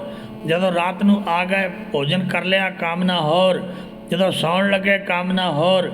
ਤੇ ਜਦੋਂ ਸੌਂ ਗਏ ਫਿਰ ਵੀ ਉਹ ਕਾਮਨਾ ਦਾ ਵੇਗ ਸੁਪਨਿਆਂ ਦੇ ਰੂਪ ਵਿੱਚ ਤੁਹਾਡੇ ਅੰਦਰ ਚੱਲਦਾ ਰਹਿੰਦਾ ਰੁਕਦਾ ਨਹੀਂ ਹੈ। ਹੁਣ ਗੁਰਦੇਵ ਪਿਤਾ ਪਾਵਨ ਬਾਣੀ 'ਚ ਗੱਲ ਕਹਿੰਦੇ ਨੇ ਕਿ ਤੂੰ ਗੁਰੂ ਦੇ ਸ਼ਬਦਾਂ ਨੂੰ ਗੁਰੂ ਦੇ ਬਚਨਾਂ ਨੂੰ ਗੁਰੂ ਦੀ ਬਾਣੀ ਨੂੰ ਯਾਦ ਕਰ ਤੇ ਗੁਰੂ ਤੇਰੇ ਜੀਵਨ ਵਿੱਚ ਕੀ ਘਟਨਾ ਘਟਾਏਗਾ। ਸਤਿਗੁਰੂ ਦੇ ਬਚਨ ਨੇ ਜਿਉਂ ਮੰਦਰ ਕੋ ਥਾਮੈ ਥੰਮਨ ਆਖਰ ਤੇਰਾ ਮਨ ਡੋਲਦਾ ਹੈ ਕਾਮਨਾ ਨਾਲ। ਜਦੋਂ ਤੂੰ ਗੁਰੂ ਦੇ ਬਚਨ ਨੂੰ ਯਾਦ ਕਰੇਗਾ ਤਾਂ ਜਿਵੇਂ ਡਿੱਗਦੇ ਹੋਏ ਮਕਾਨ ਨੂੰ ਥੰਮ ਰੋਕ ਲੈਂਦਾ ਤਿਉਂ ਗੁਰ ਕਾ ਸ਼ਬਦ ਮਨ ਹੈ ਅਸ ਥੰਮਨ ਗੁਰੂ ਤੇਰੇ ਡਿੱਗਦੇ ਹੋਏ ਮਨ ਨੂੰ ਰੋਕ ਲਏਗਾ। ਧੰਨ ਗੁਰਦੇਵ ਪਾਤਸ਼ਾਹ ਜੀ ਕਹਿੰਦੇ ਨੇ ਇਸ ਦੇਹੀ ਅੰਦਰ ਪੰਜ ਚੋਰ ਵਸ ਹੈ ਕਾਮ ਕ੍ਰੋਧ। ਦੂਜਾ ਹੈ ਕ੍ਰੋਧ। ਕ੍ਰੋਧ ਕੀ ਹੈ ਯਾਦ ਰੱਖਿਓ ਤੁਸੀਂ ਸਾਰੇ ਜਾਣਦੇ ਹੋ। हर व्यक्ति ਨੂੰ क्रोध ਆਉਂਦਾ ਹੈ। ਐਸੇ ਐਸੇ ਵਿਅਕਤੀ ਜਿਨ੍ਹਾਂ ਨੂੰ ਰਿਸ਼ੀ ਮੁਨੀ ਕਹਿੰਦੇ ਸਨ ਉਹ ਵੀ ਦੁਰਭਾਸ਼ਾ ਰਿਖੀ ਵਰਗੇ ਹਰ ਗੱਲ ਤੇ ਕ੍ਰੋਧ ਕਰਕੇ ਸ਼ਰਾਪ ਦੇ ਦਿੰਦੇ ਸਨ। ਉਹ ਵੀ ਕ੍ਰੋਧ ਦੀ ਮਾਰ ਤੋਂ ਬਚ ਨਹੀਂ ਸਕੇ। ਤੇ ਕ੍ਰੋਧ ਲਈ ਜਦੋਂ ਗੁਰੂ ਗੱਲ ਕਰਦਾ ਹੈ, ਕਾਮ ਲਈ ਗੱਲ ਕਰਦਾ ਹੈ, ਵੱਖਰੇ ਵੱਖਰੇ ਤਰੀਕੇ ਨਾਲ ਸਤਿਗੁਰੂ ਨੇ ਗੱਲਾਂ ਕੀਤੀਆਂ ਨੇ। ਕਾਮ ਤੁਹਾਡੇ ਜੀਵਨ ਨੂੰ ਕਿੱਥੇ ਲਿਜਾ ਕੇ ਖੜਾ ਕਰਦਾ ਹੈ? ਧੰਨ ਗੁਰੂ ਪਾਤਸ਼ਾਹ ਬਾਣੀ 'ਚ ਕਹਿੰਦੇ ਨੇ, ਹੈ ਕਾਮੰ ਨਰਕ ਵਿਸਰਾਮੰ ਬਹੁ ਜੋਨੀ ਭਰਮਾਵਣ ਹੈ, ਚਿੱਤ ਹਰਣੰ ਤ੍ਰੈ ਲੋਕ ਗੰਮੰ ਜਪ ਤਪ ਸੀਲ ਵਿਦਾਰਣ। ਐ ਕਾਮ, ਤੂੰ ਇਹਨਾਂ ਜੀਵਾਂ ਨੂੰ ਨਰਕ ਵਿੱਚ ਵਾਸਾ ਦਿੰਦਾ। ਇਹ ਕਾਮੰ ਨਰਕ ਵਿਸਰਾਮੰ, ਤੈਨੂੰ ਸਰੀਰਕ ਭੋਗ ਭੋਗਣ ਕਰਕੇ ਇਹ ਜਿਹੜੇ ਜੀਵ ਨੇ ਅਨੰਤ ਜੂਨਾਂ ਵਿੱਚ ਭਟਕਦੇ ਨੇ, ਬਹੁ ਜੋਨੀ ਪਰਮਾਵਣ। ਤੇ ਤੂੰ ਕਰਦਾ ਕੀ ਹੈ? ਚਿੱਤ ਹਰਣੰ, ਇਹਨਾਂ ਜੀਵਾਂ ਦੇ ਚਿੱਤ ਨੂੰ ਚੁਰਾ ਲੈਣਾ।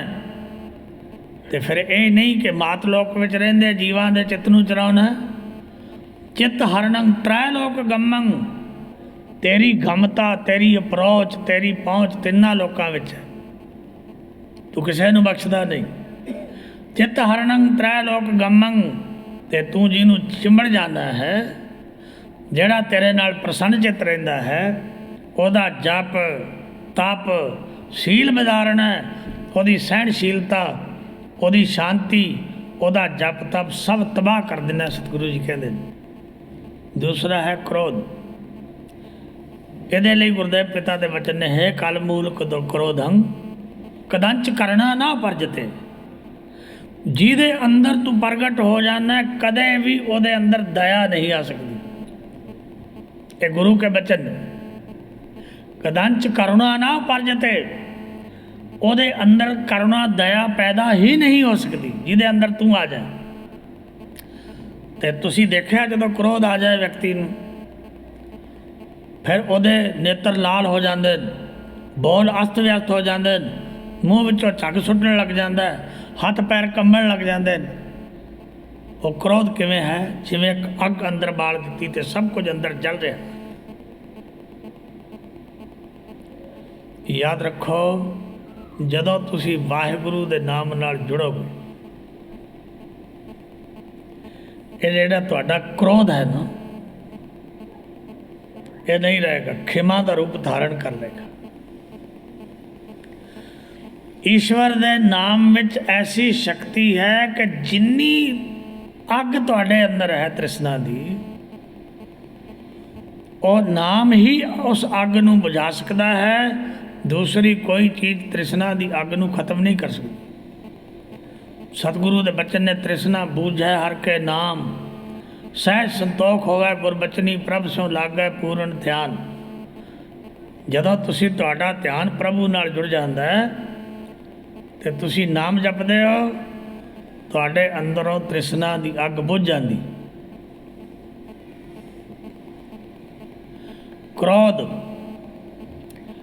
ਕ੍ਰੋਧ ਜਿਹੜਾ ਹੈ, ਇਹ ਤੁਹਾਨੂੰ ਸਮਝਾਉਣ ਲਈ ਕਿ ਤੁਹਾਡੇ ਸਰੀਰ ਅੰਦਰ ਇਹ ਕੀ ਛੱਡਦਾ ਹੈ। ਯਾਦ ਰੱਖੋ, ਜਿਵੇਂ ਆਪਾਂ ਸਰਸੋਂ ਦਾ ਤੇਲ ਲੈ ਲਓ, ਸਰੋਂ ਦਾ ਤੇਲ ਲੈ ਕੇ ਉਹਨੂੰ ਕਿਸੇ ਪਤੀਲੇ ਜਾਂ ਕੜਾਹੀ ਵਿੱਚ ਪਾ ਕੇ ਗੈਸ ਦੇ ਉੱਪਰ ਰੱਖ ਕੇ ਥੱਲੇ ਅੱਗ ਬਾਲ ਦਿਓ। ਅੱਗ ਬਲਦੀ ਹੈ, ਭਾਵੇਂ ਥੋੜ੍ਹੀ ਬਲਦੀ ਹੈ, ਪਰ ਜੇ ਤੁਸੀਂ ਉਹਨੂੰ ਫੁੱਲ ਕਰ ਦਿਓ ਤਾਂ ਸਹਿਜੇ ਸਹਿਜੇ ਕੀ ਹੋਏਗਾ, ਉਹ ਜਿਹੜਾ ਤੇਲ ਹੈ ਨਾ, ਉਹ ਗਰਮ ਹੋ ਜਾਏਗਾ। ਗਰਮ ਹੋਣ ਤੋਂ ਬਾਅਦ ਉਹ ਜ਼ਿਆਦਾ ਗਰਮ ਹੋ ਜਾਏਗਾ, ਫਿਰ ਉਹ ਸਹਿਜੇ ਸਹਿਜੇ ਖੋਲਣ ਲੱਗ ਪਏਗਾ, ਉਬਲਣ ਲੱਗ ਪਏਗਾ। ਜਦੋਂ ਉਹ ਤੇਲ ਉਬਲਣ ਲੱਗ ਪਏ, ਉਹਦੇ ਥੱਲਿਓਂ ਅੱਗ ਬੰਦ ਕਰ ਦਿਓ। ਅੱਗ ਬੰਦ ਕਰ ਦਿਓ, ਤੇਲ ਨੂੰ ਠੰਡਾ ਹੋਣ ਦਿਓ, ਤੇਲ ਠੰਡਾ ਹੋ ਜਾਏਗਾ। ਹੁਣ ਜਿਹੜਾ ਉਬਲਦਾ ਤੇਲ ਹੈ, ਉਹਦੇ ਮੁਤਾਬਕ ਤਾਂ ਵਿਅਕਤੀ ਉਦੋਂ ਜਦੋਂ ਪੂਰਾ ਗੁੱਸੇ ਵਿੱਚ ਹੈ। ਹੁਣ ਵੇਖੋ ਵੀ ਤੇਲ ਉਬਲ ਰਿਹਾ ਹੈ, ਹੁਣ ਸਮਾਂ ਪਾਇਆ ਤੇ ਕ੍ਰੋਧ ਰਹੇਗਾ ਤਾਂ ਨਹੀਂ, ਟਿਕੇਗਾ ਨਹੀਂ, ਕਿਉਂਕਿ ਤੁਹਾਡਾ ਸੁਭਾਅ ਨਹੀਂ। ਤੁਸੀਂ ਹਮੇਸ਼ਾ ਆਪਣੇ ਸੁਭਾਅ ਵਿੱਚ ਸਥਿਰ ਰਹੋਗੇ। ਕਾਮ ਤੁਹਾਡਾ ਸੁਭਾਅ ਨਹੀਂ, ਕ੍ਰੋਧ ਤੁਹਾਡਾ ਸੁਭਾਅ ਨਹੀਂ, ਲੋਭ ਤੁਹਾਡਾ ਸੁਭਾਅ ਨਹੀਂ। ਯਾਦ ਰੱਖਿਓ, ਮੋਹ ਵੀ ਤੁਹਾਡਾ ਸੁਭਾਅ ਨਹੀਂ, ਹੰਕਾਰ ਵੀ ਤੁਹਾਡਾ ਸੁਭਾਅ ਨਹੀਂ। ਕਿੰਨੀ ਕੁ ਦੇਰ ਤੱਕ ਮਹਿਮਾਨ ਕਿੰਨੀ ਕੁ ਦੇਰ ਤੱਕ ਟਿਕਦੇ ਨੇ? ਜਿਹੜਾ ਤੁਹਾਡੇ ਅੰਦਰੋਂ ਪ੍ਰਗਟ ਹੋਇਆ ਹੈ, ਤੁਸੀਂ ਕਹਿੰਦੇ ਮੈਨੂੰ ਕ੍ਰੋਧ ਆ ਗਿਆ, ਜਿਹੜਾ ਆਇਆ ਹੈ ਉਹ ਰਹੇਗਾ ਨਹੀਂ, ਚਲਿਆ ਜਾਏ। ਜਦੋਂ ਕ੍ਰੋਧ ਚਲਿਆ ਜਾਏ ਉਦੋਂ ਸਮਝੋ ਵੀ ਤੇਲ ਜਿਹੜਾ ਹੈ ਉਹ ਠੰਡਾ ਹੋ ਗਿਆ। ਪਰ ਉਹਦੇ 'ਚ ਫਰਕ ਕੀ ਪੈ ਗਿਆ? ਪਹਿਲਾਂ ਤੇਲ ਦੀ ਜਿਹੜੀ ਮਹਿਕ ਸੀ ਉਹ ਮਹਿਕ ਨਹੀਂ ਰਹੇਗੀ। ਤੇਲ ਦੀ ਪਹਿਲੀ ਜਿਹੜਾ ਕੂਲਾਪਨ ਤੇਲ ਵਿੱਚ ਸੀ ਉਹ ਨਹੀਂ ਰਹੇਗਾ। ਤੇਲ ਦਾ ਗੁਣ ਧਰਮ ਬਦਲ ਜਾਏਗਾ ਪੂਰੇ ਦਾ ਪੂਰਾ। ਇਵੇਂ ਹੀ ਜਦੋਂ ਕ੍ਰੋਧ ਤੁਹਾਡੇ ਅੰਦਰ ਆ ਜਾਏ, ਤੁਹਾਡਾ ਖੂਨ ਖੌਲਣ ਲੱਗ ਜਾਏ, ਬੇਸ਼ੱਕ ਤੁਸੀਂ ਬਾਅਦ ਵਿੱਚ ਸ਼ਾਂਤ ਹੋ ਜਾਓ, ਪਰ ਉਹ ਕ੍ਰੋਧ ਦੀ ਅਗਨੀ ਜਿਹੜੀ ਇੱਕ ਵਾਰ ਤੁਹਾਡੇ ਅੰਦਰ ਬਲ ਗਈ, ਉਹ ਤੁਹਾਡੇ ਸ਼ਾਂਤ ਹੋਣ ਤੋਂ ਬਾਅਦ ਵੀ ਸੈਂਕੜੇ ਬਿਮਾਰੀਆਂ ਦੇ ਕਰਮ ਤੁਹਾਡੇ ਅੰਦਰ ਛੱਡ ਜਾਂਦੀ। ਤੁਸੀਂ ਕਦੇ ਸੋਚਿਆ ਹੀ ਨਹੀਂ ਇਹਨਾਂ ਗੱਲਾਂ? ਧੰਨ ਗੁਰੂ ਪਾਤਸ਼ਾਹ ਪਾਵਨ ਬਾਣੀ 'ਚ ਗੱਲ ਕਹਿੰਦੇ ਨੇ ਕਿ ਕ੍ਰੋਧ ਜਿਹੜਾ ਹੈ ਇਹ ਕਰੁਣਾ ਬਣ ਸਕਦਾ ਹੈ, ਦਇਆ ਕਰੁਣਾ ਬਣ, ਕ੍ਰੋਧ ਜਿਹੜਾ ਹੈ ਖਿਮਾ ਬਣ ਸਕਦਾ ਹੈ। ਪਰ ਕਦੋਂ? ਜਦੋਂ ਤੁਹਾਡਾ ਨਾਮ ਨਾਲ ਤੁਸੀਂ ਜੁੜ ਗਏ, ਨਾਮ ਨਾਲ ਤੁਹਾਡੀ ਸਾਂਝ ਪੈ ਗਈ, ਨਾਮ ਤੁਸੀਂ ਜਪਣ ਲੱਗ ਪਏ, ਤੁਹਾਨੂੰ ਨਾਮ ਦੀ ਸੋਝੀ ਆ ਗਈ, ਉਦੋਂ। ਤੀਸਰਾ ਜਿਹੜਾ ਕਿਹਾ ਹੈ ਗੁਰੂ ਨੇ ਚੋਰ, ਉਹ ਹੈ ਲੋਭ। ਲੋਭ ਜਿਹੜਾ ਹੈ, ਇਹ ਲੋਭ ਦੀ ਕੀ ਨਿਸ਼ਾਨੀ ਹੈ? ਪਦਾਰਥ ਹੋਣਾ ਤੇ ਇੱਛਾ ਹੋਣੀ ਹੋਰ ਆ ਜਾਏ, ਉਹਨੂੰ ਕਹਿੰਦੇ ਨੇ ਲੋਭ। ਗੁਜ਼ਾਰੇ ਜੋਗਾ ਤਾਂ ਹੈ, ਪਰ ਗੁਜ਼ਾਰੇ 'ਚ ਬਹੁਤਾ ਚਾਹੁੰਦਾ ਹੈ, ਹੋਰ ਚਾਹੁੰਦਾ ਹੈ, ਹੋਰ ਚਾਹੁੰਦਾ, ਹੋਰ ਚਾਹੁੰਦਾ। ਇਹਨੂੰ ਬਾਣੀ ਨੇ ਲੱਭ ਤੇ ਲੋਭ ਦੋਵੇਂ ਕਿਹਾ ਹੈ। ਤੇ ਸਤਿਗੁਰੂ ਪਾਵਨ ਬਾਣੀ 'ਚ ਲਿਖਦੇ ਨੇ ਕਿ ਜਿਹੜਾ ਲੱਭ ਬਣਾ ਹੈ ਮਾਨਸਾਂ ਜੋ ਪਾਣੀ ਬੂਰ। ਜਿਵੇਂ ਪਾਣੀ ਤੇ ਬੂਰ ਪੈ ਜਾਏ ਤੇ ਖੜਾ ਹੋਇਆ ਪਾਣੀ ਬੂਰ ਦੇ ਪੈਣ ਨਾਲ ਪੀਣ ਦੇ ਕਾਬਲ ਕੀ, ਬੰਦੇ ਦੇ ਨਹਾਉਣ ਦੇ ਕਾਬਲ ਵੀ ਨਹੀਂ ਰਹਿੰਦਾ, ਉਹਦੇ ਤੇ ਬੂਰ ਪੈ ਜਾਂਦਾ। ਇਨਸਾਨਾਂ ਦਾ ਕੀ ਪੀਣਾ, ਉਹਨੂੰ ਪਸ਼ੂ ਵੀ ਨਹੀਂ ਪੀਂਦੇ। ਤੇ ਗੁਰੂ ਸਾਹਿਬ ਕਹਿੰਦੇ ਨੇ ਕ੍ਰੋਧ ਜਿਹੜਾ ਹੈ, ਲੋਭ ਜਿਹੜਾ ਹੈ, ਇਹ ਅਨੇਕ ਤਰ੍ਹਾਂ ਦੀ ਵੈਭਵ ਦਾ, ਪਦਾਰਥਾਂ ਦਾ, ਬਹੁਤਾਤ ਦਾ ਮੇਰੇ ਕੋਲ ਬਹੁਤਾ ਆ ਜਾਏ, ਤ੍ਰਿਪਤੀ ਨਹੀਂ ਆਉਂਦੀ ਇਹਦੇ ਵਿੱਚ। ਲੋਭ ਤ੍ਰਿਪਤ ਨਹੀਂ ਹੋਣ ਦਿੰਦਾ, ਹੋਰ ਆ ਜਾਏ, ਹੋਰ ਆ ਜਾਏ। ਗੁਰੂ ਸਾਹਿਬ ਦੇ ਬਚਨ ਨੇ ਬਿਨਾਂ ਸੰਤੋਖ ਭੁੱਖਾ ਨਹੀਂ ਰਾਜਾ, ਜੋ ਪਾਵਕ ਹੀ ਧਨੀ ਤਰਾਪੈ। ਇਹਦੇ ਅੰਦਰ ਇੱਕ ਐਸੀ ਤ੍ਰਿਸ਼ਨਾ ਦੀ ਅੱਗ ਆ ਜਾਂਦੀ ਕਿ ਜਿਵੇਂ ਲੱਕੜੀਆਂ ਅੱਗ ਤੇ ਸੁੱਟੀ ਜਾਓ ਤੇ ਬਲਦੀਆਂ ਜਾਂਦੀਆਂ, ਕਦੇ ਅੱਗ ਤ੍ਰਿਪਤ ਨਹੀਂ ਹੁੰਦੀ। ਇਹਨੂੰ ਵੀ ਪਦਾਰਥ ਮਿਲਦੇ ਜਾਣੇ, ਕਦੇ ਤ੍ਰਿਪਤ ਨਹੀਂ ਹੁੰਦਾ। ਸਹਿਸ ਖਟਾ ਲੱਖ ਕੋਟ ਤਾਵੈ, ਤ੍ਰਿਪਤ ਨਾ ਆਵੈ ਮਾਇਆ ਪਾਛੈ ਪਾਵੈ। ਅਨਕ ਭੋਗ ਵਿਖਿਆ ਕੇ ਕਰੈ, ਨਾ ਤ੍ਰਿਪਤਾਵੈ ਖਬ ਖਬ ਮਰੈ। ਤੋ ਧੰਨ ਗੁਰਦੇਵ ਪਾਤਸ਼ਾਹ ਕਹਿੰਦੇ ਨੇ ਲੋਭ ਜਿਹੜਾ ਹੈ ਇਹ ਕਦੇ ਤ੍ਰਿਪਤ ਨਹੀਂ ਹੁੰਦਾ। ਪਰ ਯਾਦ ਰੱਖਿਓ, ਜਦੋਂ ਈਸ਼ਵਰ ਦਾ ਨਾਮ ਜਪੋਗੇ ਤੇ ਲੋਭ ਲੋਭ ਨਹੀਂ ਰਹੇਗਾ, ਲੋਭ ਤਿਆਗ ਵਿੱਚ ਬਦਲ ਜਾਏਗਾ, ਤਿਆਗ ਵਿੱਚ। ਪੁਰਾਣੇ ਜਿਹੜੇ ਮਹਾਂਪੁਰਸ਼ ਹੋਏ ਨੇ, ਸਾਡੇ ਵਿੱਚ ਇੱਕ ਕਮਜ਼ੋਰੀ ਹੈ ਕਿ ਅਸੀਂ ਉਹਨਾਂ ਰੱਬ ਦੇ ਪਿਆਰਿਆਂ ਦੇ ਜੀਵਨ ਪੜ੍ਹਦੇ ਨਹੀਂ। ਕਿਤਾਬਾਂ ਦੀ ਦੁਕਾਨ 'ਤੇ ਗਏ, ਵੇਖੇ ਤੇ ਖਰੀਦ ਲਿਆਏ, ਖਰੀਦ ਕੇ ਲਿਆ ਕੇ ਰੱਖ ਦਿੱਤੇ, ਅਲਮਾਰੀ ਦਾ ਸ਼ਿੰਗਾਰ ਤਾਂ ਬਣ ਗਏ, ਪਰ ਅਸੀਂ ਪੜ੍ਹਦੇ ਨਹੀਂ ਉਹਨਾਂ ਨੂੰ। ਉਹਨਾਂ ਦੇ ਜੀਵਨ ਪੜ੍ਹਿਆ ਕਰੋ, ਤੁਹਾਨੂੰ ਬਹੁਤ ਕੁਝ ਮਿਲੇਗਾ ਉਹਨਾਂ ਦੇ ਜੀਵਨ ਪੜ੍ਹਨ ਨਾਲ। ਉਹਦੇ ਵਿੱਚੋਂ ਤੁਹਾਨੂੰ ਉਹਨਾਂ ਦੇ ਜੀਵਨ ਦੀਆਂ ਝਲਕੀਆਂ 'ਚੋਂ ਇਤਨਾ ਕੁਝ ਪ੍ਰਾਪਤ ਹੋਏਗਾ ਕਿ ਤੁਸੀਂ ਸੋਚ ਵੀ ਨਹੀਂ ਸਕਦੇ। ਮੈਂ ਇੱਕ ਸੰਤਾਂ ਦਾ, ਮਹਾਂਪੁਰਖਾਂ ਦਾ ਜੀਵਨ ਪੜ੍ਹਿਆ ਕਿ ਇੱਕ ਨਗਰ ਵਿੱਚ ਚਲੇ ਗਏ, ਰਾਤ ਕੱਟੀ, ਕਿਸੇ ਘਰ ਵਿੱਚ ਪ੍ਰਸ਼ਾਦਾ ਛਕਿਆ, ਸੌਂ ਗਏ। ਸਵੇਰੇ ਅੰਮ੍ਰਿਤ ਵੇਲੇ ਦੇਖਿਆ ਉੱਠ ਕੇ ਕਿ ਦਿਨ ਚੜ੍ਹਨ ਤੋਂ ਪਹਿਲਾਂ ਹੀ ਬੀਬੀਆਂ ਦੂਰ ਜਾ ਕੇ 5-5, 7-7 ਮੀਲ 'ਤੇ ਕਿਤੇ ਪਾਣੀ ਹੈ, ਉੱਥੋਂ ਪਾਣੀ ਦੇ ਘੜੇ ਚੁੱਕ ਕੇ ਲਿਆ ਰਹੀਆਂ ਨੇ। ਉਹਨਾਂ ਨੇ ਪਿੰਡ ਦੇ ਮੋਤਬਰ ਸੱਜਣਾ 'ਤੇ ਸਵਾਲ ਕਰ ਦਿੱਤਾ, ਗੁਰਮੁਖੋ ਇਹ ਬੀਬੀਆਂ ਕਿੱਥੇ ਜਾਂਦੀਆਂ ਨੇ ਘੜੇ ਲੈ ਕੇ? ਮਹਾਰਾਜ ਪਿੰਡ 'ਚ ਖੂਹ ਨਹੀਂ ਹੈ, ਪਾਣੀ ਲੈਣ ਜਾਂਦੀਆਂ ਨੇ ਫਲਾਣੇ ਪਿੰਡ ਵਿੱਚ, ਇੱਥੋਂ ਦੂਰ ਆ 4-5 ਮੀਲ ਦੇ ਫਾਸਲੇ 'ਤੇ, ਉੱਥੇ ਖੂਹ ਹੈ, ਉੱਥੋਂ ਪਾਣੀ ਲੈ ਕੇ ਆਉਂਦੇ ਆ, ਅਸੀਂ ਉਹ ਪਾਣੀ ਪੀਂਦੇ ਹਾਂ, ਉਸੇ ਪਾਣੀ ਨਾਲ ਇਸ਼ਨਾਨ ਕਰਦੇ ਹਾਂ, ਕਈ ਵਾਰੀ ਛੱਪੜਾਂ 'ਤੇ ਇਸ਼ਨਾਨ ਕਰ ਲਈਦਾ। ਕਹਿਣ ਲੱਗੇ ਅੱਛਾ ਤੁਸੀਂ ਖੂਹ ਲਾ ਲਓ। ਕਹਿਣ ਲੱਗੇ ਮਹਾਰਾਜ ਖੂਹ ਲਾਉਣਾ ਸਾਡਾ ਥੋੜ੍ਹਾ ਕੰਮ ਹੈ, ਤਾਂ ਰਾਜਿਆਂ ਮਹਾਰਾਜਿਆਂ ਦੇ ਕੰਮ ਨੇ। ਉਹ ਸਾਧੂ ਕਹਿਣ ਲੱਗਾ ਤੁਸੀਂ ਇਉਂ ਕਰੋ, ਮੈਨੂੰ ਇੱਕ ਕਹੀ ਦੇ ਸਕਦੇ ਹੋ? ਕਹਿਣ ਲੱਗੇ ਹਾਂ ਮਹਾਰਾਜ ਦੇ ਸਕਦੇ ਆ। ਕਹੀ ਇੱਕ ਸਭ ਨੇ ਪੈਸੇ ਥੋੜ੍ਹੇ ਥੋੜ੍ਹੇ ਇਕੱਠੇ ਕਰਕੇ ਇੱਕ ਕਹੀ ਖਰੀਦ ਕੇ ਲਿਆ ਕੇ ਉਹਨਾਂ ਨੂੰ ਦੇ ਦਿੱਤੀ। ਉਸ ਰੱਬ ਦੇ ਪਿਆਰੇ ਨੇ ਨਗਰ ਵਾਲਿਆਂ ਨੂੰ ਪੁੱਛ ਕੇ ਕਿ ਨਗਰ ਦੀ ਸਾਂਝੀ ਜਗ੍ਹਾ ਕਿਹੜੀ ਹੈ ਜਿਹਦੇ ਤੇ ਕਿਸੇ ਦਾ ਕਬਜ਼ਾ ਨਹੀਂ, ਉੱਥੇ ਨਿਸ਼ਾਨੀ ਲਾ ਕੇ ਤੇ ਪੁੱਟਣਾ ਸ਼ੁਰੂ ਕਰ ਦਿੱਤਾ। ਹੁਣ ਲੋਕ ਉਹਦੇ ਕੋਲ ਲੰਘਦੇ ਨੇ, ਕਿੰਨਾ ਪਾਗਲ ਹੈ, ਖੂਹ ਕਿਵੇਂ ਲਾ ਲੇਗਾ ਇਹ, ਕੱਲਾ ਬੰਦਾ ਥੋੜ੍ਹਾ ਖੂਹ ਲਾ ਸਕਦਾ। ਪਰ ਉਹ ਰੱਬ ਦਾ ਪਿਆਰਾ ਗੁਰਮੁਖ ਜਿਹਦੇ ਅੰਦਰ ਇੱਕ ਇੱਛਾ ਸੀ ਕਿ ਪ੍ਰਭੂ ਦੇ ਜੀਵ ਜਿਹੜੇ ਨੇ ਇਹ ਪਾਣੀ ਲੈਣ ਕਿੰਨੀ ਦੂਰ ਜਾਂਦੇ ਨੇ ਤੇ ਇੱਥੇ ਹੀ ਇਹਨਾਂ ਨੂੰ ਨਿਰੰਕਾਰ ਤੂੰ ਪਾਣੀ ਦੇ, ਇਹਨਾਂ ਨੂੰ ਸੋਝੀ ਨਹੀਂ। ਉਹਨੇ ਖੂਹ ਪੁੱਟਣਾ ਸ਼ੁਰੂ ਕਰ ਦਿੱਤਾ। ਕੁਝ ਦਿਨ ਲੋਕ ਮਜ਼ਾਕਾਂ ਕਰਦੇ ਰਹੇ, ਲੰਘਦੇ ਰਹੇ। ਜਦੋਂ ਉਹ ਇੰਨੇ ਇੱਥੋਂ ਤੱਕ ਚਲਿਆ ਗਿਆ ਪੁੱਟਦਾ ਪੁੱਟਦਾ, ਕੋਈ 15-20 ਦਿਨ ਮਹੀਨਾ ਲੱਗਿਆ ਹੋਊਗਾ। ਜਦੋਂ ਉਹ ਪੁੱਟਦਾ ਪੁੱਟਦਾ ਇੱਥੋਂ ਤੱਕ ਚਲਿਆ ਗਿਆ, ਫਿਰ ਪਿੰਡ ਦੇ ਲੋਕ ਇਕੱਠੇ ਹੋਏ, ਦੇਖੋ ਇਕੱਲੇ ਨੇ ਇੰਨਾ ਪੁੱਟ ਲਿਆ ਇਹਨੇ, ਆਪਾਂ ਵੀ ਇਹਦੇ ਨਾਲ ਲੱਗੀਏ ਤਾਂ ਕੀ ਨਹੀਂ ਕਰ ਸਕਦੇ। ਪਿੰਡ ਦੇ ਲੋਕ ਨਾਲ ਹੋ ਗਏ, ਕਿਸੇ ਨੇ ਟੋਕਰੀ ਚੁੱਕ, ਕਿਸੇ ਨੇ ਬਾਟਾ ਚੁੱਕ, ਕਿਸੇ ਨੇ ਪੁੱਟ। ਥੋੜ੍ਹੇ ਦਿਨਾਂ ਵਿੱਚ ਹੀ ਖੂਹ ਲਾ ਦਿੱਤਾ। ਖੂਹ ਦਾ ਮਣ ਉਸਰ ਗਿਆ, ਪਾਣੀ ਕੱਢਿਆ ਗਿਆ, ਬੜੀ ਗੁਰੂ ਦੀ ਕਿਰਪਾ ਹੋਈ, ਮਿੱਠਾ ਪਾਣੀ ਨਿਕਲਿਆ। ਸਹਿਜੇ ਸਹਿਜੇ ਨਗਰ ਵਾਲਿਆਂ ਨੇ ਉਸ ਸਾਧੂ ਦੀ ਪੂਜਾ ਸ਼ੁਰੂ ਕਰ ਦਿੱਤੀ ਅਤੇ ਉੱਥੇ ਰਹਿਣ ਦੀ ਧਰਮਸ਼ਾਲਾ ਬਣਾ ਦਿੱਤੀ। ਧਰਮਸ਼ਾਲਾ ਵਿੱਚ ਉਹ ਰੱਬ ਦਾ ਪਿਆਰਾ ਰਹਿਣ ਲੱਗ ਪਿਆ। ਧਰਮਸ਼ਾਲਾ ਵਿੱਚ ਰਹਿੰਦਾ ਉਹ ਸਾਧੂ। ਅੱਜ ਕੀ ਹੋਇਆ, ਦੋ ਬੀਬੀਆਂ ਲੰਘ ਰਹੀਆਂ ਨੇ। ਇੱਕ ਬੀਬੀ ਕਹਿੰਦੀ ਭੈਣ, ਉਹ ਬਾਬਾ ਜੀ ਜਿਹਨੇ ਖੂਹ ਲਵਾਇਆ। ਇਹਦੇ ਕੰਨਾਂ 'ਚ ਆਵਾਜ਼ ਪੈ ਗਈ, ਇਹਦੇ ਅੰਦਰ ਇੱਕ ਗੱਲ ਆ ਗਈ ਕਿ ਮੇਰੀ ਹਉਮੈ ਵੱਧ ਜਾਏਗੀ ਕਿ ਮੈਂ ਖੂਹ ਲਵਾਇਆ।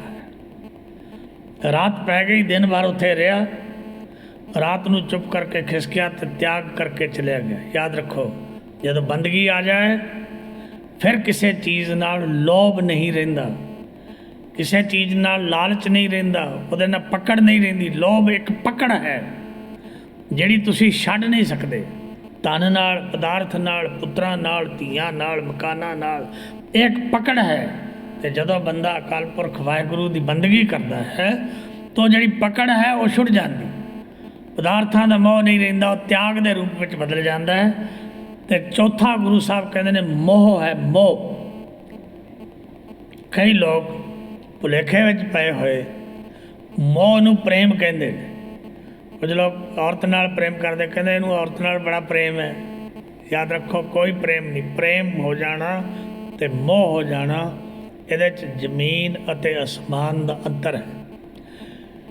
ਪ੍ਰੇਮ ਕਦੇ ਟੁੱਟਦਾ ਨਹੀਂ, ਨਾ ਚਰਖੜੀ 'ਤੇ ਚੜ੍ਹ ਕੇ, ਨਾ ਆਰੇ ਦੇ ਦੰਦਿਆਂ ਥੱਲੇ, ਨਾ ਖੋਪੜੀ ਉਤਰਵਾ ਕੇ, ਨਾ ਸੀਸ ਤਲੀ 'ਤੇ ਟਿਕਾ ਕੇ, ਨਾ ਤੱਤੀ ਤਵੀ 'ਤੇ ਬੈਠ ਕੇ, ਰੇਤ ਤੱਤੀ ਸਿਰ ਵਿੱਚ ਪੈਂਦੀ ਹੋਵੇ, ਨਾ ਦੇਗ ਵਿੱਚ ਉਬਲ ਕੇ, ਨਾ ਆਰੇ ਨਾਲ ਚਿਰ ਕੇ, ਨਾ ਬੰਦ ਕਟਵਾ ਕੇ। ਪ੍ਰੇਮ ਕਦੇ ਖਤਮ ਨਹੀਂ ਹੁੰਦਾ, ਯਾਦ ਰੱਖਿਓ।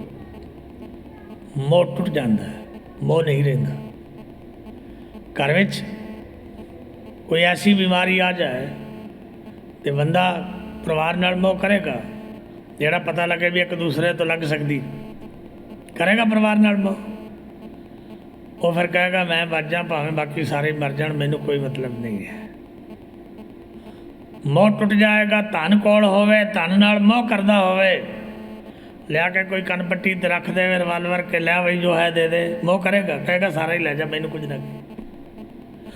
ਅਸਾਧ ਰੋਗ ਹੋ ਜਾਏ, ਡਾਕਟਰ ਨੂੰ ਕਹੇਗਾ ਸਾਰਾ ਧਨ ਲੱਗ ਜਾਏ ਮੈਂ ਰਾਜੀ ਹੋਵਾਂ, ਮੋਹ ਟੁੱਟ ਜਾਏਗਾ, ਨਹੀਂ ਰਹੇਗਾ। ਯਾਦ ਰੱਖੋ, ਪਰਿਵਾਰਕ ਮੋਹ, ਧਨ ਦਾ ਮੋਹ, ਪਦਾਰਥਾਂ ਦਾ ਮੋਹ, ਘਰ ਨਾਲ ਮੋਹ, ਰੂਪ ਨਾਲ ਮੋਹ। ਸਤਿਗੁਰੂ ਪਾਤਸ਼ਾਹ ਜੀ ਕਹਿੰਦੇ ਨੇ ਇਹ ਜਿਹੜਾ ਮੋਹ ਹੈ ਇਹ ਵੀ ਇੱਕ ਚੋਰ ਹੈ। ਪਰ ਯਾਦ ਰੱਖਿਓ, ਜਦੋਂ ਤੁਸੀਂ ਅਕਾਲ ਪੁਰਖ ਵਾਹਿਗੁਰੂ ਦਾ ਚਿੰਤਨ ਕਰਦੇ ਹੋ ਤਾਂ ਫਿਰ ਤਾਂ ਤੁਹਾਡੀ ਬਿਰਤੀ ਐਸੀ ਹੋ ਜਾਂਦੀ ਕਿ ਸਭ ਗੋਬਿੰਦ ਹੈ, ਸਭ ਗੋਬਿੰਦ ਹੈ, ਗੋਬਿੰਦ ਬਿਨ ਨਹੀਂ ਕੋਈ। ਇੱਕ ਸੂਤ ਮਨ ਸਾਤ ਸਹੰਸ ਜੈਸੇ ਓਤ ਪੋਤ ਪ੍ਰਭ ਸੋਈ। ਫਿਰ ਤੁਸੀਂ ਇਨਸਾਨਾਂ ਦੇ ਚਿਹਰੇ ਨਹੀਂ ਤੱਕਦੇ, ਫਿਰ ਤੁਸੀਂ ਵਾਹਿਗੁਰੂ ਨੂੰ ਤੱਕਦੇ ਹੋ। ਇੱਕ ਮਹਾਂਪੁਰਸ਼ ਹੋਏ ਨੇ ਬਾਬਾ ਮਹਾਰਾਜ ਸਿੰਘ, ਜਿਨ੍ਹਾਂ ਨੇ ਸਿੰਗਾਪੁਰ ਆ ਕੇ ਅੰਗਰੇਜ਼ ਦੀ ਜੇਲ੍ਹ ਵਿੱਚ ਰਹਿ ਕੇ ਆਪਣਾ ਸਰੀਰ ਤਿਆਗਿਆ, ਆਜ਼ਾਦੀ ਦੀ ਲੜਾਈ ਲੜੇ। ਮਹਾਰਾਜਾ ਰਣਜੀਤ ਸਿੰਘ ਦੇ ਪਰਿਵਾਰ ਨੂੰ, ਬੀਬੀ ਜਿੰਦ ਕੌਰ ਨੂੰ ਕਈ ਵਾਰ ਉਹਨਾਂ ਦੀਆਂ ਬਾਬਾ ਜੀ ਦੀਆਂ ਮੀਟਿੰਗਾਂ ਹੋਈਆਂ ਤੇ ਜਲੰਧਰ ਦੇ ਲਾਗੇ ਇੱਕ ਝਿੜੀ ਵਿੱਚੋਂ ਉਹਨਾਂ ਨੂੰ ਪਕੜਿਆ ਤੇ ਰਾਤੇ ਰਾਤ ਉਹਨਾਂ ਕਲਕੱਤੇ ਭੇਜ ਕੇ ਲਿਆ ਕੇ ਸਿੰਗਾਪੁਰ ਛੱਡਤਾ। ਸਿੰਗਾਪੁਰ ਉਹਨਾਂ ਦੇ ਆਲੇ ਦੁਆਲੇ ਇਤਨੀ ਉੱਚੀ ਦੀਵਾਰ ਕਰ ਦਿੱਤੀ ਗਈ ਕਿ ਇਹਨੂੰ ਦੂਸਰਾ ਵਿਅਕਤੀ ਨਾ ਦਿਸੇ, ਇਹ ਦੂਸਰੇ ਨੂੰ ਨਾ ਦਿਸੇ, ਬਗਾਵਤ ਨਾ ਹੋ ਜਾਏ ਕਿਤੇ। ਯਾਦ ਰੱਖੋ, ਜੇਲ੍ਹ ਵਿੱਚ ਰਹਿੰਦਿਆਂ ਰਹਿੰਦਿਆਂ ਬਜ਼ੁਰਗ ਹੋ ਗਏ ਤੇ ਉਹ ਮਹਾਰਾਜ ਕਿਵੇਂ ਬਣੇ? ਲੰਗਰ ਵਰਤਾਉਣ ਦੀ ਸੇਵਾ ਕਰਿਆ ਕਰਦੇ ਸਨ। ਧੰਨ ਬਾਬਾ ਵੀਰ ਸਿੰਘ ਜੀ ਨਰੰਗਾਬਾਦੀ ਮਹਾਰਾਜ ਨਾਲ ਲੰਗਰ ਵਰਤਾਉਂਦੇ ਸਨ ਤੇ ਲੰਗਰ ਵਰਤਾਉਂਦਿਆਂ ਜਦੋਂ ਕਿਸੇ ਨੇ ਆਉਣਾ, ਪ੍ਰਸ਼ਾਦਾ ਮਹਾਰਾਜ ਜੀ, ਦਾਲਾ ਮਹਾਰਾਜ ਜੀ, ਤੇ ਨਾ ਹੀ ਮਹਾਰਾਜ ਪੈ ਗਿਆ। ਨਿਰਪੱਖ ਹੋ ਕੇ ਰੱਬ ਦਾ ਰੂਪ ਜਾਣ ਕੇ ਸੰਸਾਰ ਦੀ ਸੇਵਾ ਕੀਤੀ, ਰੱਬ ਦਾ ਰੂਪ ਜਾਣ ਕੇ ਸੰਗਤਾਂ ਦੀ ਸੇਵਾ ਕਰਕੇ ਉਹ ਗੁਰਮੁਖ ਪਿਆਰੇ ਮਹਾਰਾਜ ਬਣ ਗਏ। ਉਹਨਾਂ ਦਾ ਨਾਮ ਹੀ ਮਹਾਰਾਜ ਸਿੰਘ ਪੈ ਗਿਆ। ਯਾਦ ਰੱਖੋ, ਮੋਹ ਟੁੱਟ ਜਾਂਦਾ ਹੈ ਤੇ ਧੰਨ ਗੁਰੂ ਪਾਤਸ਼ਾਹ ਕਹਿੰਦੇ ਨੇ ਜਿਹੜਾ ਪੰਜਵਾਂ ਹੈ ਉਹ ਹੈ ਅਹੰਕਾਰ, ਜਿਹਨੂੰ ਤੁਸੀਂ ਹਉਮੈ ਕਹਿੰਦੇ।